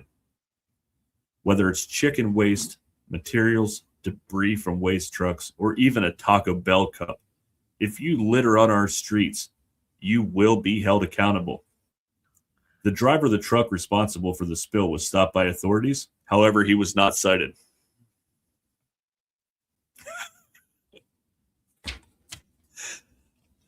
So you will be responsible. Fuck it. You drop 50 pounds of fucking chicken on the road. Who cares? Just have a good night. So if you drop your load on the side of the road, you will not be held accountable. No, not I at will. all. So Not at all. I did reach out to the people and to ask, do you have a comment on this? And I got this. Give him that hawk too and spit on that thing. Just saying. Amanda's like, why am I still on this show? All right, so here's. Does it go off the rails? Here it goes. It does. We waited till you were gone, kind of gone at least. All right, so here's the best. Here's the best one. What happens when you hang out in the green room? You get brought back on. Sorry. All right, so this is my third story of the night, and Amanda, this is I don't know if you saw this last week. I have a guess what state this came from segment. So this is not from Memphis, and Charles is like 4 for 5 on this. So a pooper seeks to flush charges. The notorious blank pooper, this blank from this state woman who doo-dooed on another motorist's car in a road rage incident in April, is using what might be called the bidet of justice to flush charges against her. Christina Salmento, 44. It's good to see she's grown up in her 40s. Was charged with an incident of exposure, disorderly conduct, depositing waste on a highway, criminal mischief, harassment. She then had an open lewdness charge added to her docket. Salmento will be on probation for 2 years. In addition, she will be required to log community service hours, take anger management classes, and avoid posting about her case online. What state was this pooper from? All right, Amanda, I'll let you go first. This was a shit-tastic. You're on mute, just saying. Can you unmute her? Yeah. Okay, you're off mute. So what state do you think this Florida? Okay, I say Texas. So let me give you a little hint. Or here. Arizona.